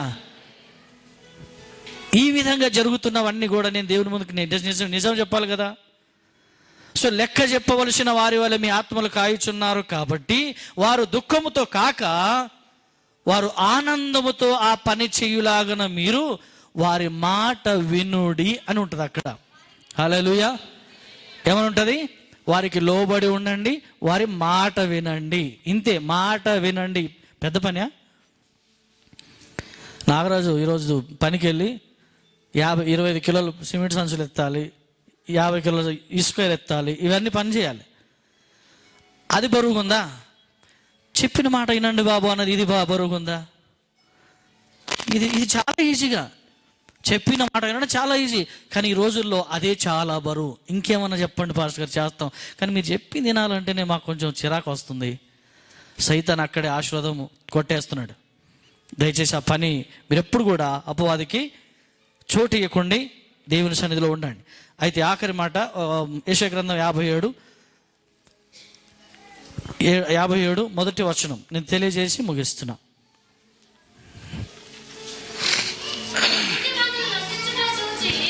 చూడండి, ఇక్కడ కొంతమందికి ఈరోజు కళ్ళు తెరబడాలి. నీతి మంతులు నశించుట చూసి, నీతి మంతులు ఏమవుతున్నారు? నశిస్తున్నారు. దానిని చూసి ఎవరు కూడా దానిని మనసులో పెట్టుకుంటలేరు, పట్టించుకుంటలేరు. చూడండి, ఎవరంట వీళ్ళు? ఏమైతున్నారంట? భక్తులైన వారు. అమ్మా వినాలి, ఏమైతున్నారు? భక్తులైన వారు తీసుకుపోబడుతున్నారంటే అర్థం ఏంటి? చనిపోతున్నారు. అవునా కాదా? రీసెంట్గా ప్రవీణ్ కుమార్ పగడాల గారు ఆ తర్వాత ప్రకాష్ గంటెల గారు, ఆ తర్వాత జోసెఫ్ గారు, ఆ తర్వాత పేరుగాంచినటువంటి పెద్ద పెద్ద సేవకులు కనుమరుగైపోతున్నారు. ఎందుకంటారు? అది చూసి మన కళ్ళు తెరవబడాలంట. అది చూసి మన కళ్ళు తెరవబడాలి. దేవుని రాకడ సమీపించింది, అందుకే ఇలా జరుగుతుంది. దేవుని రాకడ సమీపించింది అంటే అర్థం ఏంటో తెలుసా? ఆయన రాకడ దినములో నీతిమంతులైన వారు, ఆయన రాకడ దినములో పరిశుద్ధులైన వారు, ఆయన రాకడ దినములో యథార్థంగా ఉండేవారు ఇక్కడి నుంచి కొనిపోబడతారు. ఈ చెడిపోయిన ప్రపంచంలో, పాడైన ప్రపంచంలో, పాపిసి లోకములో అలాంటి వాళ్ళను దేవుడు ఉంచడు. మరి ఈరోజు నీవు నేను ఎందుకు బతికున్నామంటే నిన్ను నన్ను మార్చుకోమంటున్నాడు, బ్రతుకు సరి చేసుకోమంటున్నాడు, నా కొరకు పరిపూర్ణులు కావండి అంటున్నాడు, నా కొరకు జీవించండి అంటున్నాడు. నా కొరకు సిద్ధపడితే నేను కూడా నిన్ను తీసుకువెళ్తాను. యేసు ప్రభు చెప్పింది యోహాను సువార్త 14వ అధ్యాయంలో అదే వాక్యం. నేను మీకోసం వస్తాను, వచ్చి మిమ్మల్ని తీసుకొని వెళ్తాను, నేనుండే స్థలములో మీరు కూడా ఉండాలి. అంతటి ప్రధానమైన వాగ్దానం మన దగ్గర ఉంది. దాని కొరకు మనం సిద్ధపడాలి. మనం సిద్ధపడకపోతే బహుగా నష్టపోతాము. ఇప్పుడు మీ కళ్ళ ముందు జరిగిన విషయాన్ని చూసినట్లయితే ఎంతోమంది ప్రధానులు, ఎంతోమంది దేవుని సేవకులు ప్రభునందు నిద్రిస్తున్నారు. గతి ముగిస్తుంది, లోకం యొక్క అంతం సమీపించింది. జాగ్రత్త పడండి. ఇంకా బ్రతుకు, ఇంకా జీవితం, ఇంకా కుటుంబాలు, ఇంకా మీ ఆలోచన విధానం మార్చుకోకపోతే భారీ మూల్యము తప్పదు. ఆ మరణం ఎలా వచ్చిన తర్వాతగా నేను దేవుని కొరకు ఏం చేశావు, నువ్వు దేవుని కొరకు చేయవలసింది చెయ్యి, నువ్వు ఎలాగో చచ్చిపోయినా దేవునికి మహిమ వస్తుంది. భక్తుల మరణము దేవునికి ఇష్టం. హల్లెలూయా. ఆ పక్కన కుక్కలు కూడా చచ్చిపోతే దానికి విలువ లేదు, కానీ భక్తుల మరణం దేవునికి ఇష్టమాయను. భక్తుల మరణం ఆయన కళ్ళారు చూసి తన దగ్గరికి లాక్కోవాలని చూస్తూ ఉన్నాడు. ప్రియమైన దేవుని బిడ్డలారా, భక్తులైన వారు, ఎక్కడైతే ఉంది కదా, భక్తులైన వారు తీసుకొని పోబడుచున్నారు. ఇది ఎందుకు చనిపోతున్నారనే విషయం తెలియదంట. అసలు జరుగుతుంది ఏంటంటే ఆ భక్తులకు దేవుడు ఏం చూపించింది అనుకుంటున్నాడు? కీడు చూడొద్దు బిడ్డ, ఈ భూమి మీద కీడు జరగబోతుంది, భయంకరమైన కీడు జరుగుతుంది, అది నీ కళ్ళతో చూడకూడదు, వచ్చేసే నా దగ్గరికి అని నీతిమంతులైన వారిని దేవుడు తీసేసుకుంటున్నాడు. చనిపోయాడు. ఏం పాపం చేశాడు? దరిద్రుడు మధ్య వయసులో చచ్చిపోయాడు కాదు, ఏ పాపము చేయలేదు కాబట్టి ఆ మంచివాడు చనిపోయాడు. ఈ లోకము యొక్క పాపము చూడకూడదు కాబట్టి వాడు చనిపోయాడు. లోకం కీడు జరగడం చూడకూడదు కాబట్టి వాడు చనిపోయి దేవుని దగ్గరికి వెళ్ళిపోయాడు.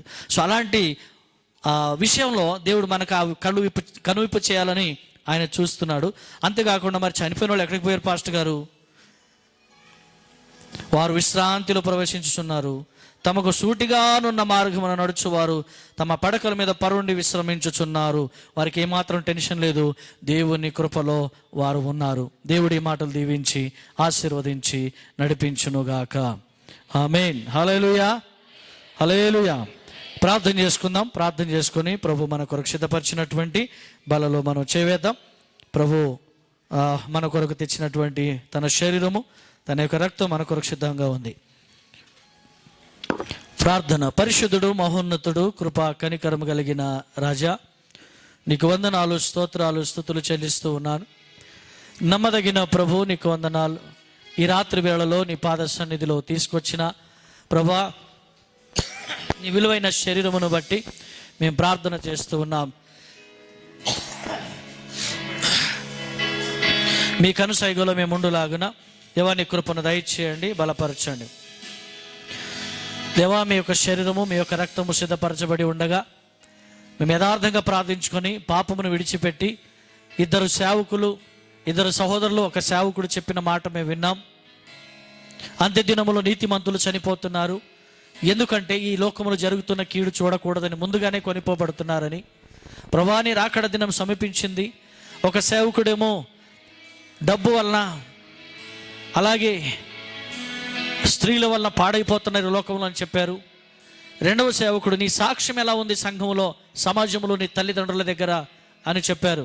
ఈ మాట విన్నాను. నా సాక్ష్యం ఈ రోజు నుంచి కాపాడుకుంటా, నా సాక్ష్యం ఈ రోజు నుంచి కాపాడుకుంటా, నా సాక్ష్యం కొరకు నేను బ్రతుకుతా, నాలో తప్పిదములు ఉంటే సరి చేసుకుంటా ప్రభు అని నిన్ను తీర్మానం చేసుకో. ఎందుకంటే ప్రభు శరీరం నీ కొరకు సిద్ధపరచబడి ఉండగా ఆయన శరీరములో నువ్వు చేయి వేస్తున్నప్పుడు నీలో ఏమాత్రము కల్మషము, కపటము, పాపము, ఈర్ష్య, పగ, ద్వేషం ఇవి ఉండకూడదు.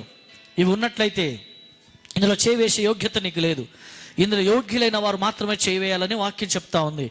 యోగ్యత లేకుండా అయోగ్యంగా ఎవరైనా చేయి వేస్తే వ్యాధిగ్రస్తులు, బలహీనులు, రోగులై ఉన్నారని, వారు కొంతమంది చనిపోయి ఉన్నారని వాక్యం చెప్తా ఉంది. కాబట్టి దీని యందు భయము, వణుకు కలిగి తగ్గింపు స్వభావంతో ప్రార్థన శక్తితో ఉన్న వారికి మాత్రమే క్రీస్తు శరీరం అనుగ్రహించబడుతుంది. ప్రార్థన. పరిశుద్ధుడు, మహోన్నతుడు, సర్వశక్తిమంతుడైన తండ్రి నీకు వందనాలు. పెంతెకొస్తు దినము నాడు సాయంకాలమున ఒక రొట్టెను తీసుకొని అయ్యా తండ్రి, కుమార, పరిశుద్ధాత్మ నామములో ప్రతిష్టపరిచిన పిమ్మట అది నీ శరీరముగా మార్చబడిన మీ శరీరము అనేకుల నిమిత్తమై అయ్యా ఇదిగో వాడబడుతున్నప్పుడు అయ్యా నీ కృప దయచేయండి. ఎవరిలో అయితే బలహీనత ఉందో కొట్టివేయండి, ఎవరిలో పాపం పనిచేస్తుందో నశింపచేయండి, దుష్టుని ఆత్మను తొలగించండి, పరిశుద్ధులుగా పరిపూర్ణులుగా చేయండి. నీకు వందనాలు.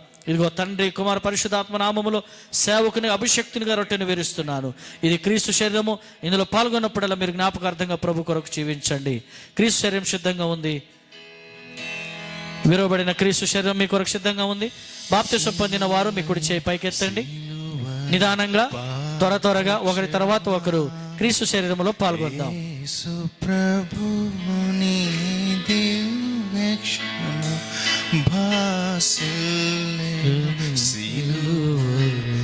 కాపరి, కృప కలిగిన యేసయ్య మీకు వందనాలు, స్తోత్రాలు, స్తుతులు. తండ్రి, కనికర సంపన్నుడా, ఆది సంభూతుడవైన యేసయ్య నీకు వందనాలు. నీ శరీరంలో, నీ రక్తంలో పాల్గొన్న నీ బిడ్డలను బట్టి నీకు స్తోత్రాలు. యోగ్యత లేకుండా ఎవరైనా పొరపాటున చేవేస్తే వారిని క్షమించయ్యా. వచ్చేవారు మరలా యోగ్యత కలిగి, ప్రార్థనా శక్తి కలిగి, తప్పు లేకుండా, పాపము లేకుండా, పాపరహితులుగా మారి నీ శరీరములోను నీ రక్తంలోనూ పాల్గొనేటువంటి కృపను వారికి దయచేయమని ప్రార్థన చేస్తూ ఉంటున్నాను. ఈ ప్రార్థన అంతరం నీ పరిచయ కొరకు, సంఘ అవసరం కొరకు విలువైన అర్పణలు తీసుకొచ్చాం, మొక్కుబడులు, ప్రతిష్ఠిత అర్పణలు తీసుకొచ్చాం. అవి ఇచ్చి దీవించబడే కృపను ఇవ్వండి ప్రభు. సిద్ధపడి వచ్చిన వారికి, అలాగే సిద్ధపడాలని ఆలోచన కలిగిన వారిని కూడా మీరు దీవించమని ప్రార్థన చేస్తున్నాను. ముందున్న సమయాన్ని మీకు అప్పగిస్తూ యేసుక్రీస్తు నామమున అడిగి పొంది ఉన్నాము తండ్రి. ఆమేన్, ఆమేన్. ఓకే, దేవునికి మహిమ కలుగును గాక. ఎవరైనా పాడలేదు అని వాళ్ళు ఎవరైనా కొత్తగా ఉంటే మీరు వచ్చి ఒక పాట పాడుతుండగా కానుకలు సమర్పించుకొని ఆఖరి ప్రార్థన ఆశీర్వాదంతో ముగించుకుందాం.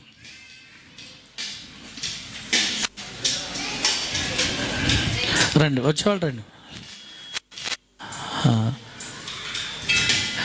షారోన్ సిస్టర్గా సలమీ చేశారు. దేవునికి మహిమ కలుగును గాక.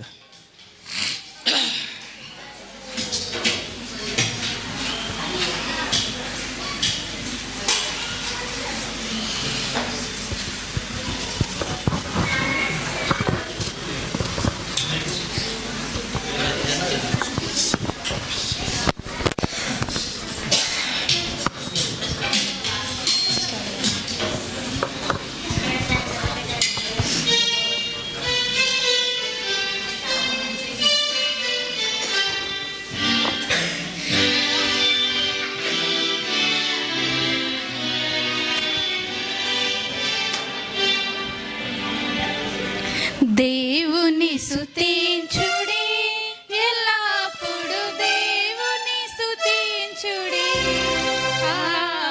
దేవుని స్తుతించుడి, ఎల్లప్పుడు దేవుని స్తుతించుడి.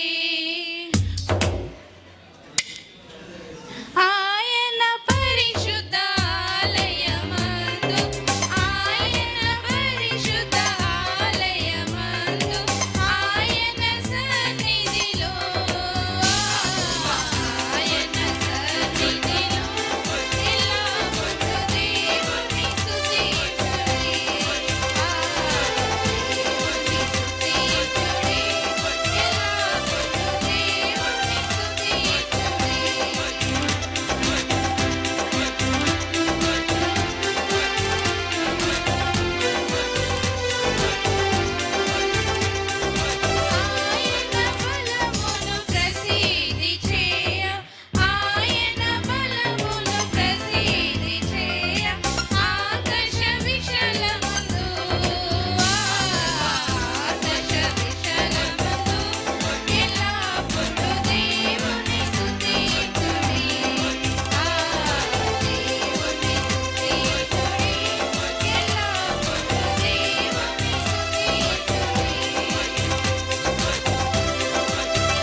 దేవునికి మహిమ కలుగును గాక.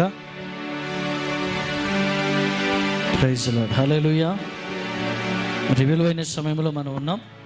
మరి నాకు తెలిసిన కొన్ని ప్రకటనలు చేస్తాను, తర్వాత సహోదరులు విజయపాల్ గారికి అప్పగిస్తాను.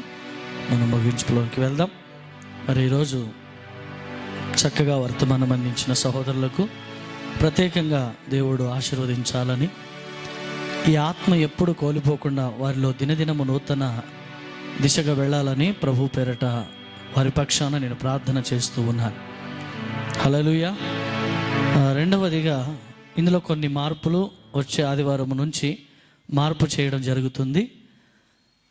ఈరోజు నుంచి నాకు వచ్చిన ఆలోచన, నాకెవరు చెప్పరు, సలహాదారుడు పరిశుద్ధాత్మ దేవుడే కనుక ఆ దేవుడు చెప్పిన ఒక మాట మీకు తెలియపరుస్తూ, సమయము మించకుండా 10 నిమిషాలు లేకపోతే 15 నిమిషాలు ఆఖరిగా, ఆ 15 నిమిషాలలో ఖచ్చితంగా నేను మెసేజ్ ఇచ్చి ముగిస్తాను అనే ప్రతి యవనస్తులకి, పెద్దవాళ్ళకి కూడా ఎవరైనా నాకు వాక్యం చెప్తాను, నాకు ప్రేరేపణ వస్తుంది అంటే కనుక ఒకసారి 2 సార్లు మా ముందు చెప్పండి, తర్వాత చర్చిలో వాక్యంకి అవకాశం ఇస్తాం. రెండవది 15 నిమిషాలు మాత్రమే ఉంటుంది, దాన్ని మినీ మెసేజ్ అని పెడదాం. హల్లెలూయా. వీలైతే ఆ రోజు ఎవరైతే మినీ మెసేజ్ ఇస్తారో వాళ్ళది కూడా పోస్టర్లో కూడా వేసి, ఈరోజు మినీ మెసేజ్ బై ఫలానా, మెయిన్ మెసేజ్ బై సంఘ కాపరి అని పెడదాం. అలాగా చేస్తే కొంతమందికి దేవుడు వాడుకుంటాడనే ఆశ. ఎందుకంటే మన బ్రాహ్మణపల్లి నుంచి బ్రదర్ వస్తారు, ఆయన కూడా చక్కగా వాక్యం చెప్పగలరు. ఆయన ఈరోజు మరి కుటుంబం బిడ్డలు, చిన్న బిడ్డ వెనకాల మీరు పాట పాడుతుంటే కానుకలు వేసిన తర్వాత వాళ్ళ కానుక ఈరోజు డ్యాన్స్ రూపంలో వెళ్ళింది దేవునికి. హల్లెలూయా. చక్కగా డ్యాన్స్ చేస్తున్నారు వెనకాల, మీరు చూస్తలేరు, నేను చూస్తున్నా. కాబట్టి మరి శ్రావణ పీటర్ గారి యొక్క పిల్లలు, అలాగే చెల్లి పిల్లలు, లలితమ్మ గారి పిల్లలు, అలాగే సోదరుడు ప్రవీణ్ అనిత గారి పిల్లలు, వారందరూ కలిసి డ్యాన్స్ వేస్తూ దేవుని మహిమపరిచారు. సో వారు కూడా చక్కగా మరి వాక్యం చెప్పగలరు. మనకున్న అబ్దుల్పూర్ మెట్లో కూడా సహోదరులు ఉన్నారు. అలాగే హైతనగర్లో ఇప్పుడిప్పుడే దేవుని కృపను బట్టి రెడీ అవ్వచ్చు. రాంపల్లిలో కూడా ఖచ్చితంగా ప్రార్థన వారానికి ఒకసారి అక్కడ కూడా విజిట్ చేయడం జరుగుతుంది. దాని కొరకు కూడా ప్రత్యేకంగా ఈ రోజు నుంచి ప్రార్థనలు పెట్టండి. దీనికి ముందు ఇవన్నీ జరుగుతున్నాయంటే కారణం ఒకే ఒకటి, ఉదయకాల ప్రార్థన. హల్లెలూయా. ఎంతమంది ఉన్నారో నేను ఒక్కసారి ఈరోజు చూపించి, తర్వాత కొత్త వాళ్ళకి కనువిప్పు కలగాలి. అయ్యో నేను ఉన్నానే, ఎందుకు చేయలేకపోతున్నాననే బాధనో లేకపోతే నేర్చుకోవడం ఏదో ఒకటి జరుగుతుంది. కాబట్టి ఈరోజు పొద్దున 5 గంటలకి ప్రార్థనకు లేచి, గూగుల్ మీట్లో ఎంతమంది ప్రార్థనలు పాల్గొన్నారో ఒక్కసారి మీరు లేచి నిలబడ్డ సంతోషమే, మీరు చెయ్యెత్తినా సంతోషమే. లేచి నిలబడండి, ఎందుకు దాచుకోవడం. ఈరోజు పొద్దున 5 గంటలకి నేను గూగుల్ మీట్ ప్రార్థనలో పాల్గొన్నాను. బేబీ సిస్టర్ లీడ్ చేస్తున్నారు ప్రతిరోజు. ఈరోజు పొద్దున హల్లెలూయా. పోనీ నిన్న కూడా ఎవరైనా నిన్న పాల్గొని ఈరోజు కొనకపోయినా కూడా పర్లేదు, నిన్న నేను కూడా పాల్గొన్నాను అంటే మీరు కూడా లేవచ్చు. హల్లెలూయా. సిస్టర్ గారు ఎప్పుడు షాప్ తీసి ఉంటుంది, లైవ్లోనే ఉంటారు, పని చేసుకుంటూనే వారు లైవ్లో పాల్గొంటారు ప్రతిరోజు. దేవునికి మహిమ కలుగును గాక. హల్లెలూయా. నేను వీళ్ళని ఎందుకు నిలబెట్టానంటే, ఈరోజు సంఘంలో కొన్ని కార్యక్రమాలు జరుగుతున్నాయంటే వాక్యం చెప్తుంది, ప్రార్థనే అన్నిటికీ ప్రారంభం. ప్రార్థన లేకుండా నువ్వేం చేయలేవు అన్నది వాక్యం. కాబట్టి ఇప్పుడు ఇంతమంది ప్రార్థన చేసిన ఇంత గొప్ప కార్యాలు జరిగినాయి. మరి మన అందరం ప్రార్థన చేస్తే మీరు ఎందుకు లేవలేదు? మీరు కూడా పాల్గొన్నారుగా. నయమి కూడా పాల్గొంది అంటే మీ ఫోన్ తీసుకుని వేరే వాళ్ళు పాల్గొన్నారా? నాకు ఫోటో కనిపించింది. దేవునికి మహిమ కలుగును గాక. దయచేసి మీరందరూ కలిసి కట్టుగా శ్రమించి ప్రార్థన చేయగలిగితే కదా. మీరు ఎంత చదువుకున్న బిడ్డ? 7th క్లాస్ వరకు. అమ్మ మీరు 10th వరకు. మరి అమ్మ అందరికంటే ఎక్కువ చదువు ఉంటుంది. అమ్మ ఎంత? అస్సలు చదువుకోలే. బేబీ సిస్టర్ అయితే జాబ్ చేస్తున్నారు. మీరు ఇంటర్ 10th చదివి ఉంటారు, లేదా డిగ్రీ అయి ఉంటుంది. మీరు రాములు గారు 5వ తరగతి. వీళ్ళకంటే ఎక్కువ చదివిన వాళ్ళు ఇక్కడ చాలామంది ఉన్నాం కదా. హల్లెలూయా. మన చదువు లేకుండా ఉన్న వాళ్ళే అంత గొప్పగా వాళ్ళ ప్రార్థన వాడబడుతుంటే, చదువు ఉండి యవ్వనం ఉండి సెల్ ఫోన్ ఉండి, ఫోన్ ఉంటేనే వస్తుంది, ఇది వాస్తవం. సెల్ ఫోన్ ఉంటేనే, పెద్ద ఫోన్లు మాత్రమే.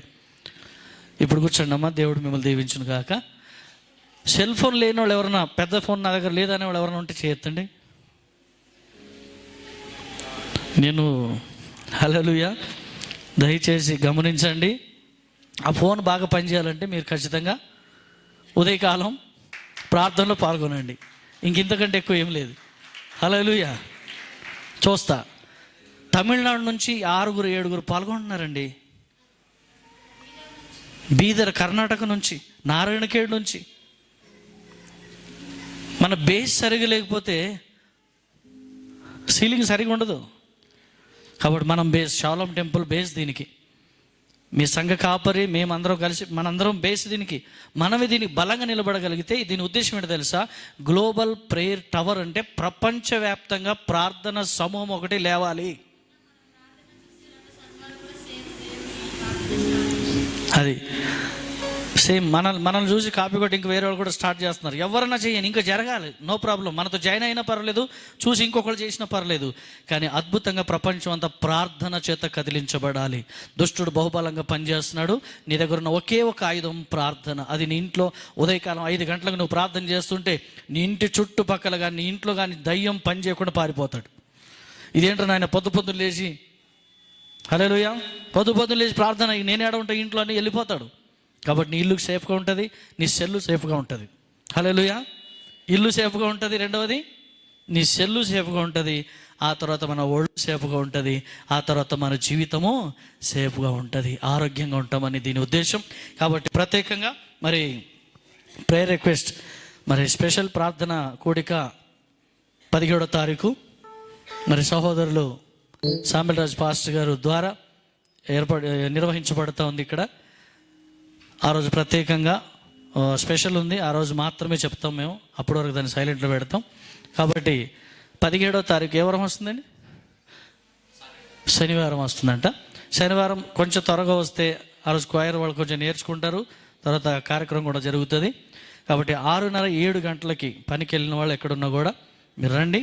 శనివారం ఆరాధనలో పాల్గొన్నట్లయితే ఆ రోజు వారి ద్వారా నిర్వహించబడుతున్న కార్యక్రమంలో పాల్గొందాం. అలాగే కుటుంబ వారికి ఇల్లు దూరం ఉంది, ఉప్పల్లో ఉంది కాబట్టి ఇంట్లో ప్రార్థన పెట్టుకోలేరు, అందుకే ఇక్కడే ప్రార్థన పెట్టుకుంటున్నారు. కాబట్టి దయచేసి మీరందరూ రావాలని వారు ప్రభు పేరిట మీ అందరికి కూడా ఇన్వైట్ చేస్తున్నారు. ఓకేనా? రైట్. ఆ తర్వాత క్యాలెండర్స్ కోసం మనం ఎదురు చూసాం, ప్రార్థన చేసాం. క్యాలెండర్ కోసం ఎవరో తెలియదు కానీ 3,000 రూపాయలు క్యాలెండర్ కోసం పంపించారండి, ప్రార్థన చేసే వాళ్ళ కోసం. నేను ఏదున్నా దాచుకోను చెప్పడం జరుగుతుంది. పాస్టర్ గారు కూడా వేదిక మీదకి రావాలని కోరుతున్నాం.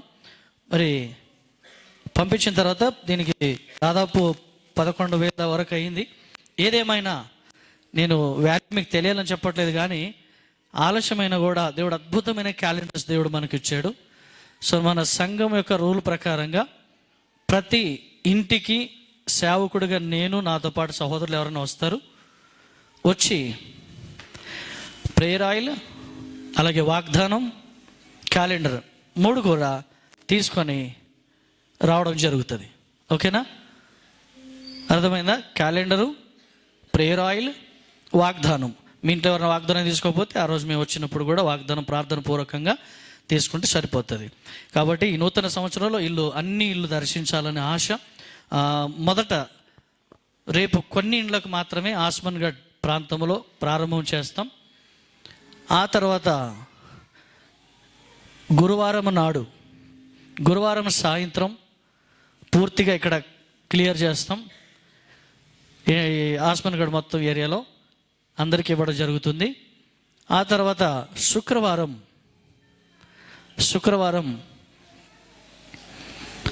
బ్రాహ్మణపల్లి వెళ్దాం. శుక్రవారం సాయంత్రం బ్రాహ్మణపల్లి వెళ్ళి అందరింటికి దర్శించి ప్రార్థన చేసి క్యాలెండర్ ఇచ్చి వాగ్దానం ఇచ్చి ప్రార్థన నూనె ఇచ్చి మనం వద్దాం. ఆ తర్వాత శనివారం ఇక్కడ ప్రార్థన ఉంటుంది కాబట్టి కుదరదు, ఆదివారం ప్రార్థన కుదరదు. సోమవారం అబ్దుల్పూర్ మెట్ అలాగే హయత్ నగర్ 2 ఒకటే రోజు అయిపోతాయి. కొన్ని ఇండ్లు ఉన్నాయి, వాటి కొరకు ప్రార్థనలో పెట్టండి. ఆ తర్వాత బుధవారం రాంపల్లి, అక్కడ కూడా కొన్ని ఇండ్లే ఉన్నాయి, వెళ్ళి రావడమే. అది కూడా మనం పెట్టుకుందాం. అలాగే దేవుని చిత్తం అయితే మరి నారాయణఖేడ్ అటు కూడా మనం ప్లాన్ చేస్తున్నాం, దాని కొరకు ప్రార్థన చేయండి. ఏది ఏమైనా దేవుని చిత్తం నెరవేర్చబడాలి, వాక్యానుసారమైన సంఘం కట్టాలి, దేవునికి ఇష్టమైన పాత్రగా అందరూ వాడబడాలి. వాక్యం చెప్పింది ఒకటే, సార్వత్రిక భూమి బుధిగంతముల వరకు ఏం చేయాలంట, అనేకులకు స్వార్థ ప్రకటించాలి, వాళ్ళను నా శిష్యులుగా చేయాలని యేసుప్రభు చెప్పాడు. అంటే యేసయ్య శిష్యులుగా మిమ్మల్ని తయారు చేయాలి, నా శిష్యులుగా చేసుకోకూడదు. ఎంతమంది, నేను కామన్గా అడుగుతున్నా, ఎంతమంది పాస్టర్ గారి ఇంట్లో వచ్చి పనిచేశారు? ఎవరన్నా పాస్టర్ గారికి బాగాలేకపోయినా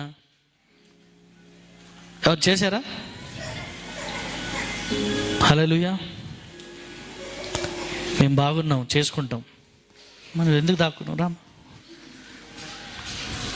మేము బాగున్నాం, దేవుడు ఆమెకు మంచి ఆరోగ్యం ఇచ్చాడు, చేసుకుంటుంది, ఇబ్బంది లేదు. అన్నీ బాగుండి కూడా చాలాసార్లు విశ్వాసాలను ఒక పనిముట్టుగా వాడుకునే పెద్ద పెద్ద వాళ్ళు కూడా ఉన్నారు. మనకు ఆ ఆలోచన దేవుడు ఇయ్యలేదు, రావద్దు కూడా ప్రార్థన చేస్తున్నా. సంఘం ఎప్పుడు దేవునితో అంటు కట్టుబడి ఉండాలి, సంఘం ఎప్పుడు ప్రార్థనతో ఎదగాలి, సంఘం ఎప్పుడు వాక్యాన్ని ఏదైతే చెప్తుందో వాక్యం ప్రకారంగా ముందుకు వెళ్ళాలి. సేవకుని గౌరవించాలి, సేవకుని మాట వినాలి, సేవకునికి లోబడాలి. సంఘములో ఏదైనా అవసరం ఉన్నా మన వంతేదో మనం చూసుకోవాలి. అలాగే పాస్టర్ గారికి ఏదైనా చేత కాకపోతే కొంచెం సహకారం చేయాలి, అంతవరకే. కానీ మిగతా విషయాలన్నింటిలో కూడా ఎవరి పని వాళ్ళు చేసుకోండి, పనికి వెళ్ళండి, ఉద్యోగం చేయండి, డబ్బులు సంపాదించండి, మీ పిల్లల్ని మీ కుటుంబాన్ని చక్కగా చూసుకొని దేవునికి మహిమకరంగా పెంచండి. హల్లెలూయా. కాబట్టి చిన్న ప్రార్థనతో మనం ఈ క్యాలెండర్ ఆవిష్కరిద్దాం. పాస్టర్ గారు ముందుకు వస్తారు, సేవకులు కూడా ముందుకు రావాలని ప్రభు పేరిట కోరుతున్నా.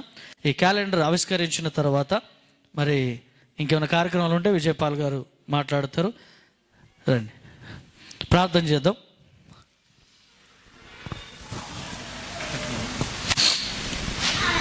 పట్టుకోండి, సపరేట్ ఇద్దరా? అందరికి ఒకటే. ఒక్క నిమిషం.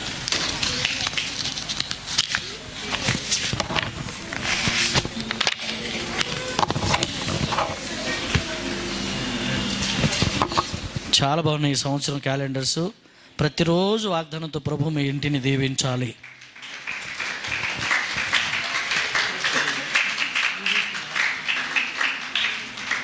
అటు నువ్వు చూడకమ్మా, అమ్మ పాస్టర్ చూసుకొని చూడకంటుంది, అటు బాగానే వచ్చింది. Praise the lord. ప్రార్థన చేసుకుందాం. పరిశుద్ధుడు, మహోన్నతుడు, కృపా కనికరము గల తండ్రి, ఆశ్చర్యకరుడా, అద్భుతాలు చేయవాడా, మహనీయుడా, మహాప్రభు, నీకు వందనాలు, స్తోత్రములు.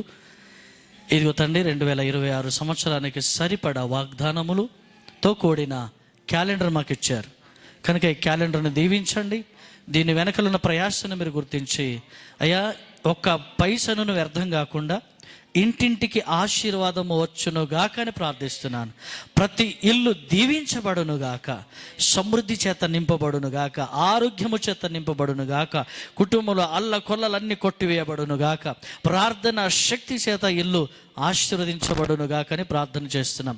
వారి కష్టార్జితమును ఆశీర్వదించండి. ఇదిగో క్యాలెండర్ను ప్రతిష్టపరుస్తున్నాను. అదేవిధంగా సంఘస్థులకు అందరికీ ప్రత్యేకంగా వందనాలు తెలియజేస్తున్నాను. ముఖ్యమైనటువంటి విషయం ఏందనగా, ఇంత అద్భుతంగా జరుగుతున్నటువంటి పనులున్నాయి కదా. జనవరి నుంచి అంటే లాస్ట్ డిసెంబర్ నుంచి సెమీ క్రిస్మస్ జరిగినాయి హయత్ నగర్లో, మరియు మన మెయిన్ బ్రాంచ్ ఇక్కడ హయత్ నగర్లో. దాదాపు మనకు సెమీ క్రిస్మస్కి అక్షరాల 49,000-50,000 అంటే దాదాపు 50,000 ఖర్చు అయింది అక్కడ హయత్ నగర్లో. సెమీ క్రిస్మస్కి 50,000 ఖర్చు అయింది. ఇక్కడ మన మొన్న సెమీ క్రిస్మస్ టైంలో దాదాపు 25,000 నుంచి 30,000 ఖర్చు అయింది. 30,000 దగ్గర. ఇంకా చిన్న చిన్న ఖర్చులు ఇంకా కౌంట్ చేయలేము, ఇంకా ఎక్కువ అయి ఉంటాయి. క్యాలెండర్లు మీ ముందున్నాయి, దాదాపు ఇందాక ముందు చెప్పాను 11,000 అయినాయి. ఎన్ని డబ్బులు ఎక్కడి నుంచి వస్తున్నాయి ఏందనేది ఆలోచన ఎవరైనా చేశారా? చెప్పండి బ్రదర్స్.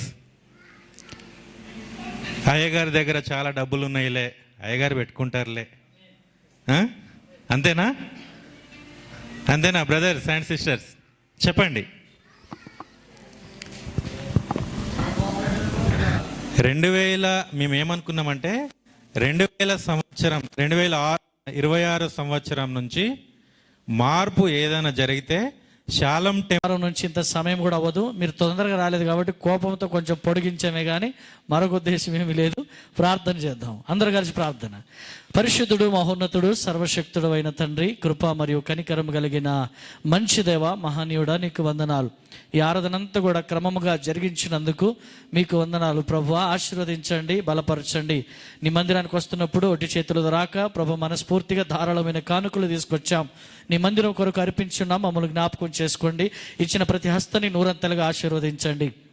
ఇవ్వలేని హస్తం ఉంటే యేసయ్య వారికి ఇచ్చే స్థితిని మీరు కలగచేయమని ప్రార్థన చేస్తూ ఉంటున్నాను. పేదరికాన్ని తొలగించండి, ఐశ్వర్యాన్ని కలగచేయండి. అంతేకాదు కానీ ఈరోజు విన్న వాక్యాన్ని బట్టి చూస్తే ఒక స్త్రీ, ఒకటి ఐశ్వర్యం, ఈ రెండు మనిషిని దేవుని నుంచి దూరం చేసినట్టుగా చూస్తున్నాం. సామాన్యుడు కాదు, ఒక రాజు పడిపోయాడు. కాబట్టి ప్రభా, మాకు ఐశ్వర్యం వచ్చినా, మాకు కోట్లాది రూపాయలు వచ్చినా, ఆస్తి అంతస్తులు వచ్చినా, ఇదిగో వజ్ర వైడూర్యాలు వచ్చినా, ఇదిగో ఈ భూమి అంతా కూడా మా పేరు మీద రాసిచ్చినా, మాకు నీవే కావాలి అనే ఆత్మ మాకు దయచేయండి. నీవు లేకుండా ఏది మాకు అక్కర్లేదు దేవా, మీరు లేకుండా మాకేది వద్దు ప్రభువా. అలాంటి స్థితిని మా విశ్వాస జీవితంలో, అలాంటి స్టాండర్డ్ని మాకు మెయింటైన్ చేయడానికి కృప చూపమని ప్రార్థన చేస్తున్నాం. చిన్న చిన్న వాటిని చూసి మేము పడిపోయి ఆ పతనమైపోయి సాతానుకు దగ్గరైపోయి నరకములో పడేదానికంటే పరిశుద్ధాత్మలో మేము నిమగ్నంలో ఉండటం తండ్రి సహాయము చేయండి. ఈ సంవత్సర వాగ్దానముగా ఇదిగో తండ్రి, అనేకుల నేడు వారి కనుల ఎదుట నేను గొప్ప చేయ మొదలు పెట్టేదనని యెహోషువ 3:7 షాలోం టెంపుల్కి మీరు ఇచ్చినటువంటి గొప్ప వాగ్దానము ఈ 2026లో నెరవేరునుగా కానీ ప్రార్థన చేస్తున్నాం. సంఘం కింద ఇచ్చిన బ్రాంచ్ సంఘాలన్నిటిని బట్టి నీకు వందనాలు. ఇదిగో ఎంత దూరం నుంచి, బ్రాహ్మణపల్లి నుంచి ప్రభా, ఈ చలిలో ఎంతో చల్లదనం, ఈ చల్లని చలిలోని బిడ్డలు ప్రభా నిన్ను ప్రేమించేంత దూరం వచ్చారే, వారి కొరకు నువ్వు ఏ ఆశీర్వాదాలు దాచిపెట్టినావో తండ్రి, యేసు నామములో వారి నిమిత్తమే రిలీజ్ అవునుగా కానీ ప్రార్థన చేస్తున్నాం. ఈ నూతన సంవత్సరంలో సంఘములు అడుగుపెట్టిన తర్వాత నాలో మేలు కలిగింది, నాకు అద్భుతం జరిగిందని వారి నోటి ద్వారా సాక్ష్యం ఇచ్చినట్లుగానే కృప చూపించండి. ఇదిగో నా తండ్రి, వచ్చే ఆదివారం మరొక మినీ మెసేజ్ అని ఈరోజు ప్రకటించడం జరిగింది. ఆ 15 నిమిషాలు ఏ బిడ్డనైతే మీరు సెలెక్ట్ చేస్తున్నారో, ఏ బిడ్డనైతే మీరు ఎన్నుకుంటున్నారో ప్రభువా, ఇదిగో తండ్రి, అది వచ్చే ఆ పోస్టర్లో మేము చూసినప్పుడు వాళ్ళ గురించి ప్రార్థన చేసి కృపనివ్వండి. ప్రతి ఒక్కరు కూడా ఆత్మచేత నింపబడాలి. సంఘములు ప్రతి యవనస్తుడు, యవన స్త్రీలు, అలాగే తల్లులు అందరూ ఆశీర్వదించబడాలి. ఆశ కలిగిన ప్రతి ఒక్కరు తృప్తిపరచబడదురుగాక. ప్రార్థన అభిషేకం అందరూ కూడా పొందుకున్నట్లుగా ఆత్మదేవుడు కార్యం జరిగించునుగాక అని ప్రార్థన చేస్తుంటున్నాం. అయ్యా నీకు వందనాలు, అయ్యా మీకు స్తోత్రాలు ప్రభువా. ఇదిగో తండ్రి, ఇంత చక్కగా ఆల్టర్ని, అలాగే ఇంత చక్కగా స్టేజ్ని డెకరేట్ చేసిన నీ బిడ్డలను బట్టి నీకు వందనాలు. వారికి సహకరించిన యవన బిడ్డలను బట్టి నీకు స్తోత్రములు. ఇదిగో ప్రభు, ఎంత మందిరములో రాత్రి పగలు పని చేస్తున్న నీ బిడ్డలను బట్టి కృతజ్ఞతలు తెలియపరుస్తున్నాను. ఇదిగో ప్రభు, వంట కార్యక్రమంలో సహకరించి ప్రభు పని చేసిన బిడ్డలను బట్టి నీకు వందనాలు. ఇదిగో ప్రభు, భోజనం తర్వాత కూడా పని చేయబోతున్న నీ బిడ్డలను బట్టి కూడా నీకు స్తోత్రాలు. ఆశీర్వదించండి. వారి వారి శక్తి కొలదిగా నీ మందిరములో పనిచేసి నీవిచ్చే దీవెనలు వారు పొందినట్లుగా సహాయము చేయండి. ఇదిగో నీ చిత్తమైతే షాలోం టెంపుల్లో ఇది నా బాధ్యత, నా ప్రభు నాకు ఇచ్చాడని ధైర్యంగా, సిగ్గుపడక, మొహమాటం చెందక, ఆనందముతో, ఆర్భాటముతో వారు అయా నీ సన్నిధిలో గొప్ప సాక్షిగా, పనిముట్టుగా వారు వాడబడినట్లుగా సహాయం చేస్తారని, శనివారమున జరగనవిన్న సాయంకాల ఆరాధన ఇదిగో సామెల్ రాజ్ పాస్టర్ గారి ద్వారా ప్రభు ప్రత్యేకంగా ఇక్కడ కూటాన్ని ఏర్పాటు చేస్తున్నారు. ఆ రోజు జరగవలసిన కార్యక్రమంలో భోజన పదార్థములు కూడా మీ సన్నిధి ఉంచండి. జరుగుతున్న విందులో మీ కార్యం జరిగించి అందరూ సుఖంగా, సౌఖ్యంగా ప్రార్థన చేసి నీ నుంచి దీవించబడే కృపనివ్వమని మనస్ఫూర్తిగా ప్రార్థన చేస్తూ ఉన్నాను.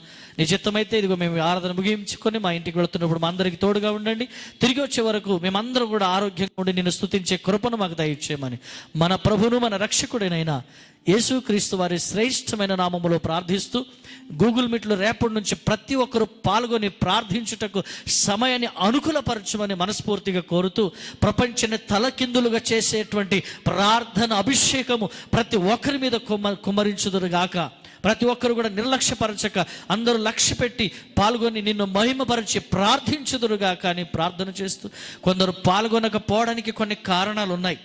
వారు నోటి ద్వారా చెప్పకపోవచ్చు, కానీ దేవ కారణం ఏది ఉన్నా, ఎవరన్నా మాట్లాడినా, మాట హట్ అయినా, ప్రార్థన చేయమంటే చేయకపోయినా, ఇలాంటివి ఏది జరిగినా కూడా మనసులో ఏమి పెట్టుకోక ప్రతి ఒక్కరు కూడా నిర్మల మనస్సు కలిగిన వారై, దేవునికి ఇష్టలైన వారై, పరిశుద్ధులై, ప్రార్థన అభిషేకం ఆత్మ కలిగిన వారై నిన్ను స్తుతించుదురుగా. కానీ మనస్ఫూర్తిగా కోరుతూ సర్వోన్నతుడైన యేసుక్రీస్తు నామములో ప్రార్థించి అడిగి పొంది ఉన్నాము తండ్రి. ఆమేన్, ఆమేన్. శంకర్ పాస్టర్ గారు ఆశీర్వదిస్తారు. మన పరమ తండ్రి అయిన ప్రేమ, కుమారుడైన యేసుక్రీస్తు యొక్క కృప, పరిశుద్ధాత్మ అన్యోన్య సహవాసము, సకల ఆశీర్వాదములు ఇదిగో కూడి వచ్చిన సంఘం అంతటికి, సేవకుల కుటుంబాలంతటికి, సకల పరిశుద్ధులకు ముందు జరగనున్న ప్రతి కార్యక్రమమునకు ఎల్లప్పుడూ ఉండునుగాక. ఆమేన్. థ్యాంక్ యూ పాస్టర్ గారు, thank you. God bless you. Next Sunday మీకు టైం ఉంటుందా? ఈవినింగ్ టైం ఉంటుందా పాస్టర్ గారు? నెక్స్ట్ సండే టైం ఉంటుందా ఈవినింగ్ చర్చ్కి? ఓకే. అయితే వచ్చే ఆదివారం మినీ మెసేజ్ పాస్టర్ గారు చెప్తారు. ఆ తర్వాత సండే మినీ మెసేజ్ గుర్తుపెట్టుకోండి, మళ్ళీ మళ్ళీ చెప్పబడదు. శ్రావణ్ పీటర్ గారు, ఓకేనా? ఆ తర్వాత Sunday mini message brother Ravi గారు, మరి కార్యక్రమం సోదరుడు అనిల్ లీడ్ చేస్తూ ఉంటారు. మరి తను కూడా మరి నెక్స్ట్ ఫిబ్రవరిలో నుంచి ఆయన కూడా అవకాశం వస్తుంది. మనలో చాలామంది ఉన్నారు, అలాగే సిస్టర్స్ కూడా ఉన్నారు, వారికి కూడా మినీ మెసేజ్ కొరకు అవకాశం ఉంటుంది. దేవుడు దీవించును గాక. బ్రదర్స్ అందరూ కూడా హెల్ప్ చేయండి భోజనం కాడ. అలాగే ఆఖరి ఒక రిక్వెస్ట్ అండి, చిన్న రిక్వెస్ట్. మన సంఘంలో ఉన్నటువంటి తల్లి మరి జయమణి సిస్టర్ గారి యొక్క అక్క రాణి గారు ఈరోజు పొద్దునే ప్రభునందు నిద్రించారు. పెద్ద వయసు కలిగిన వారు. భీమవరంలో రేపు ఎల్లుండి కార్యక్రమం జరగబోతుంది. కాబట్టి నేను కూడా వెళ్ళాలని ఆలోచిస్తూ ఉన్నా రేపు సాయంత్రం. సో అందు నిమిత్తం ఆ కార్యక్రమం కొరకు ప్రార్థన చేయండి. కుటుంబానికి దేవుడు ఆదరించి ఆదరణనివ్వాలని ప్రార్థనలో పెట్టాలని మనవి చేస్తున్నాను. Thank you. God bless you.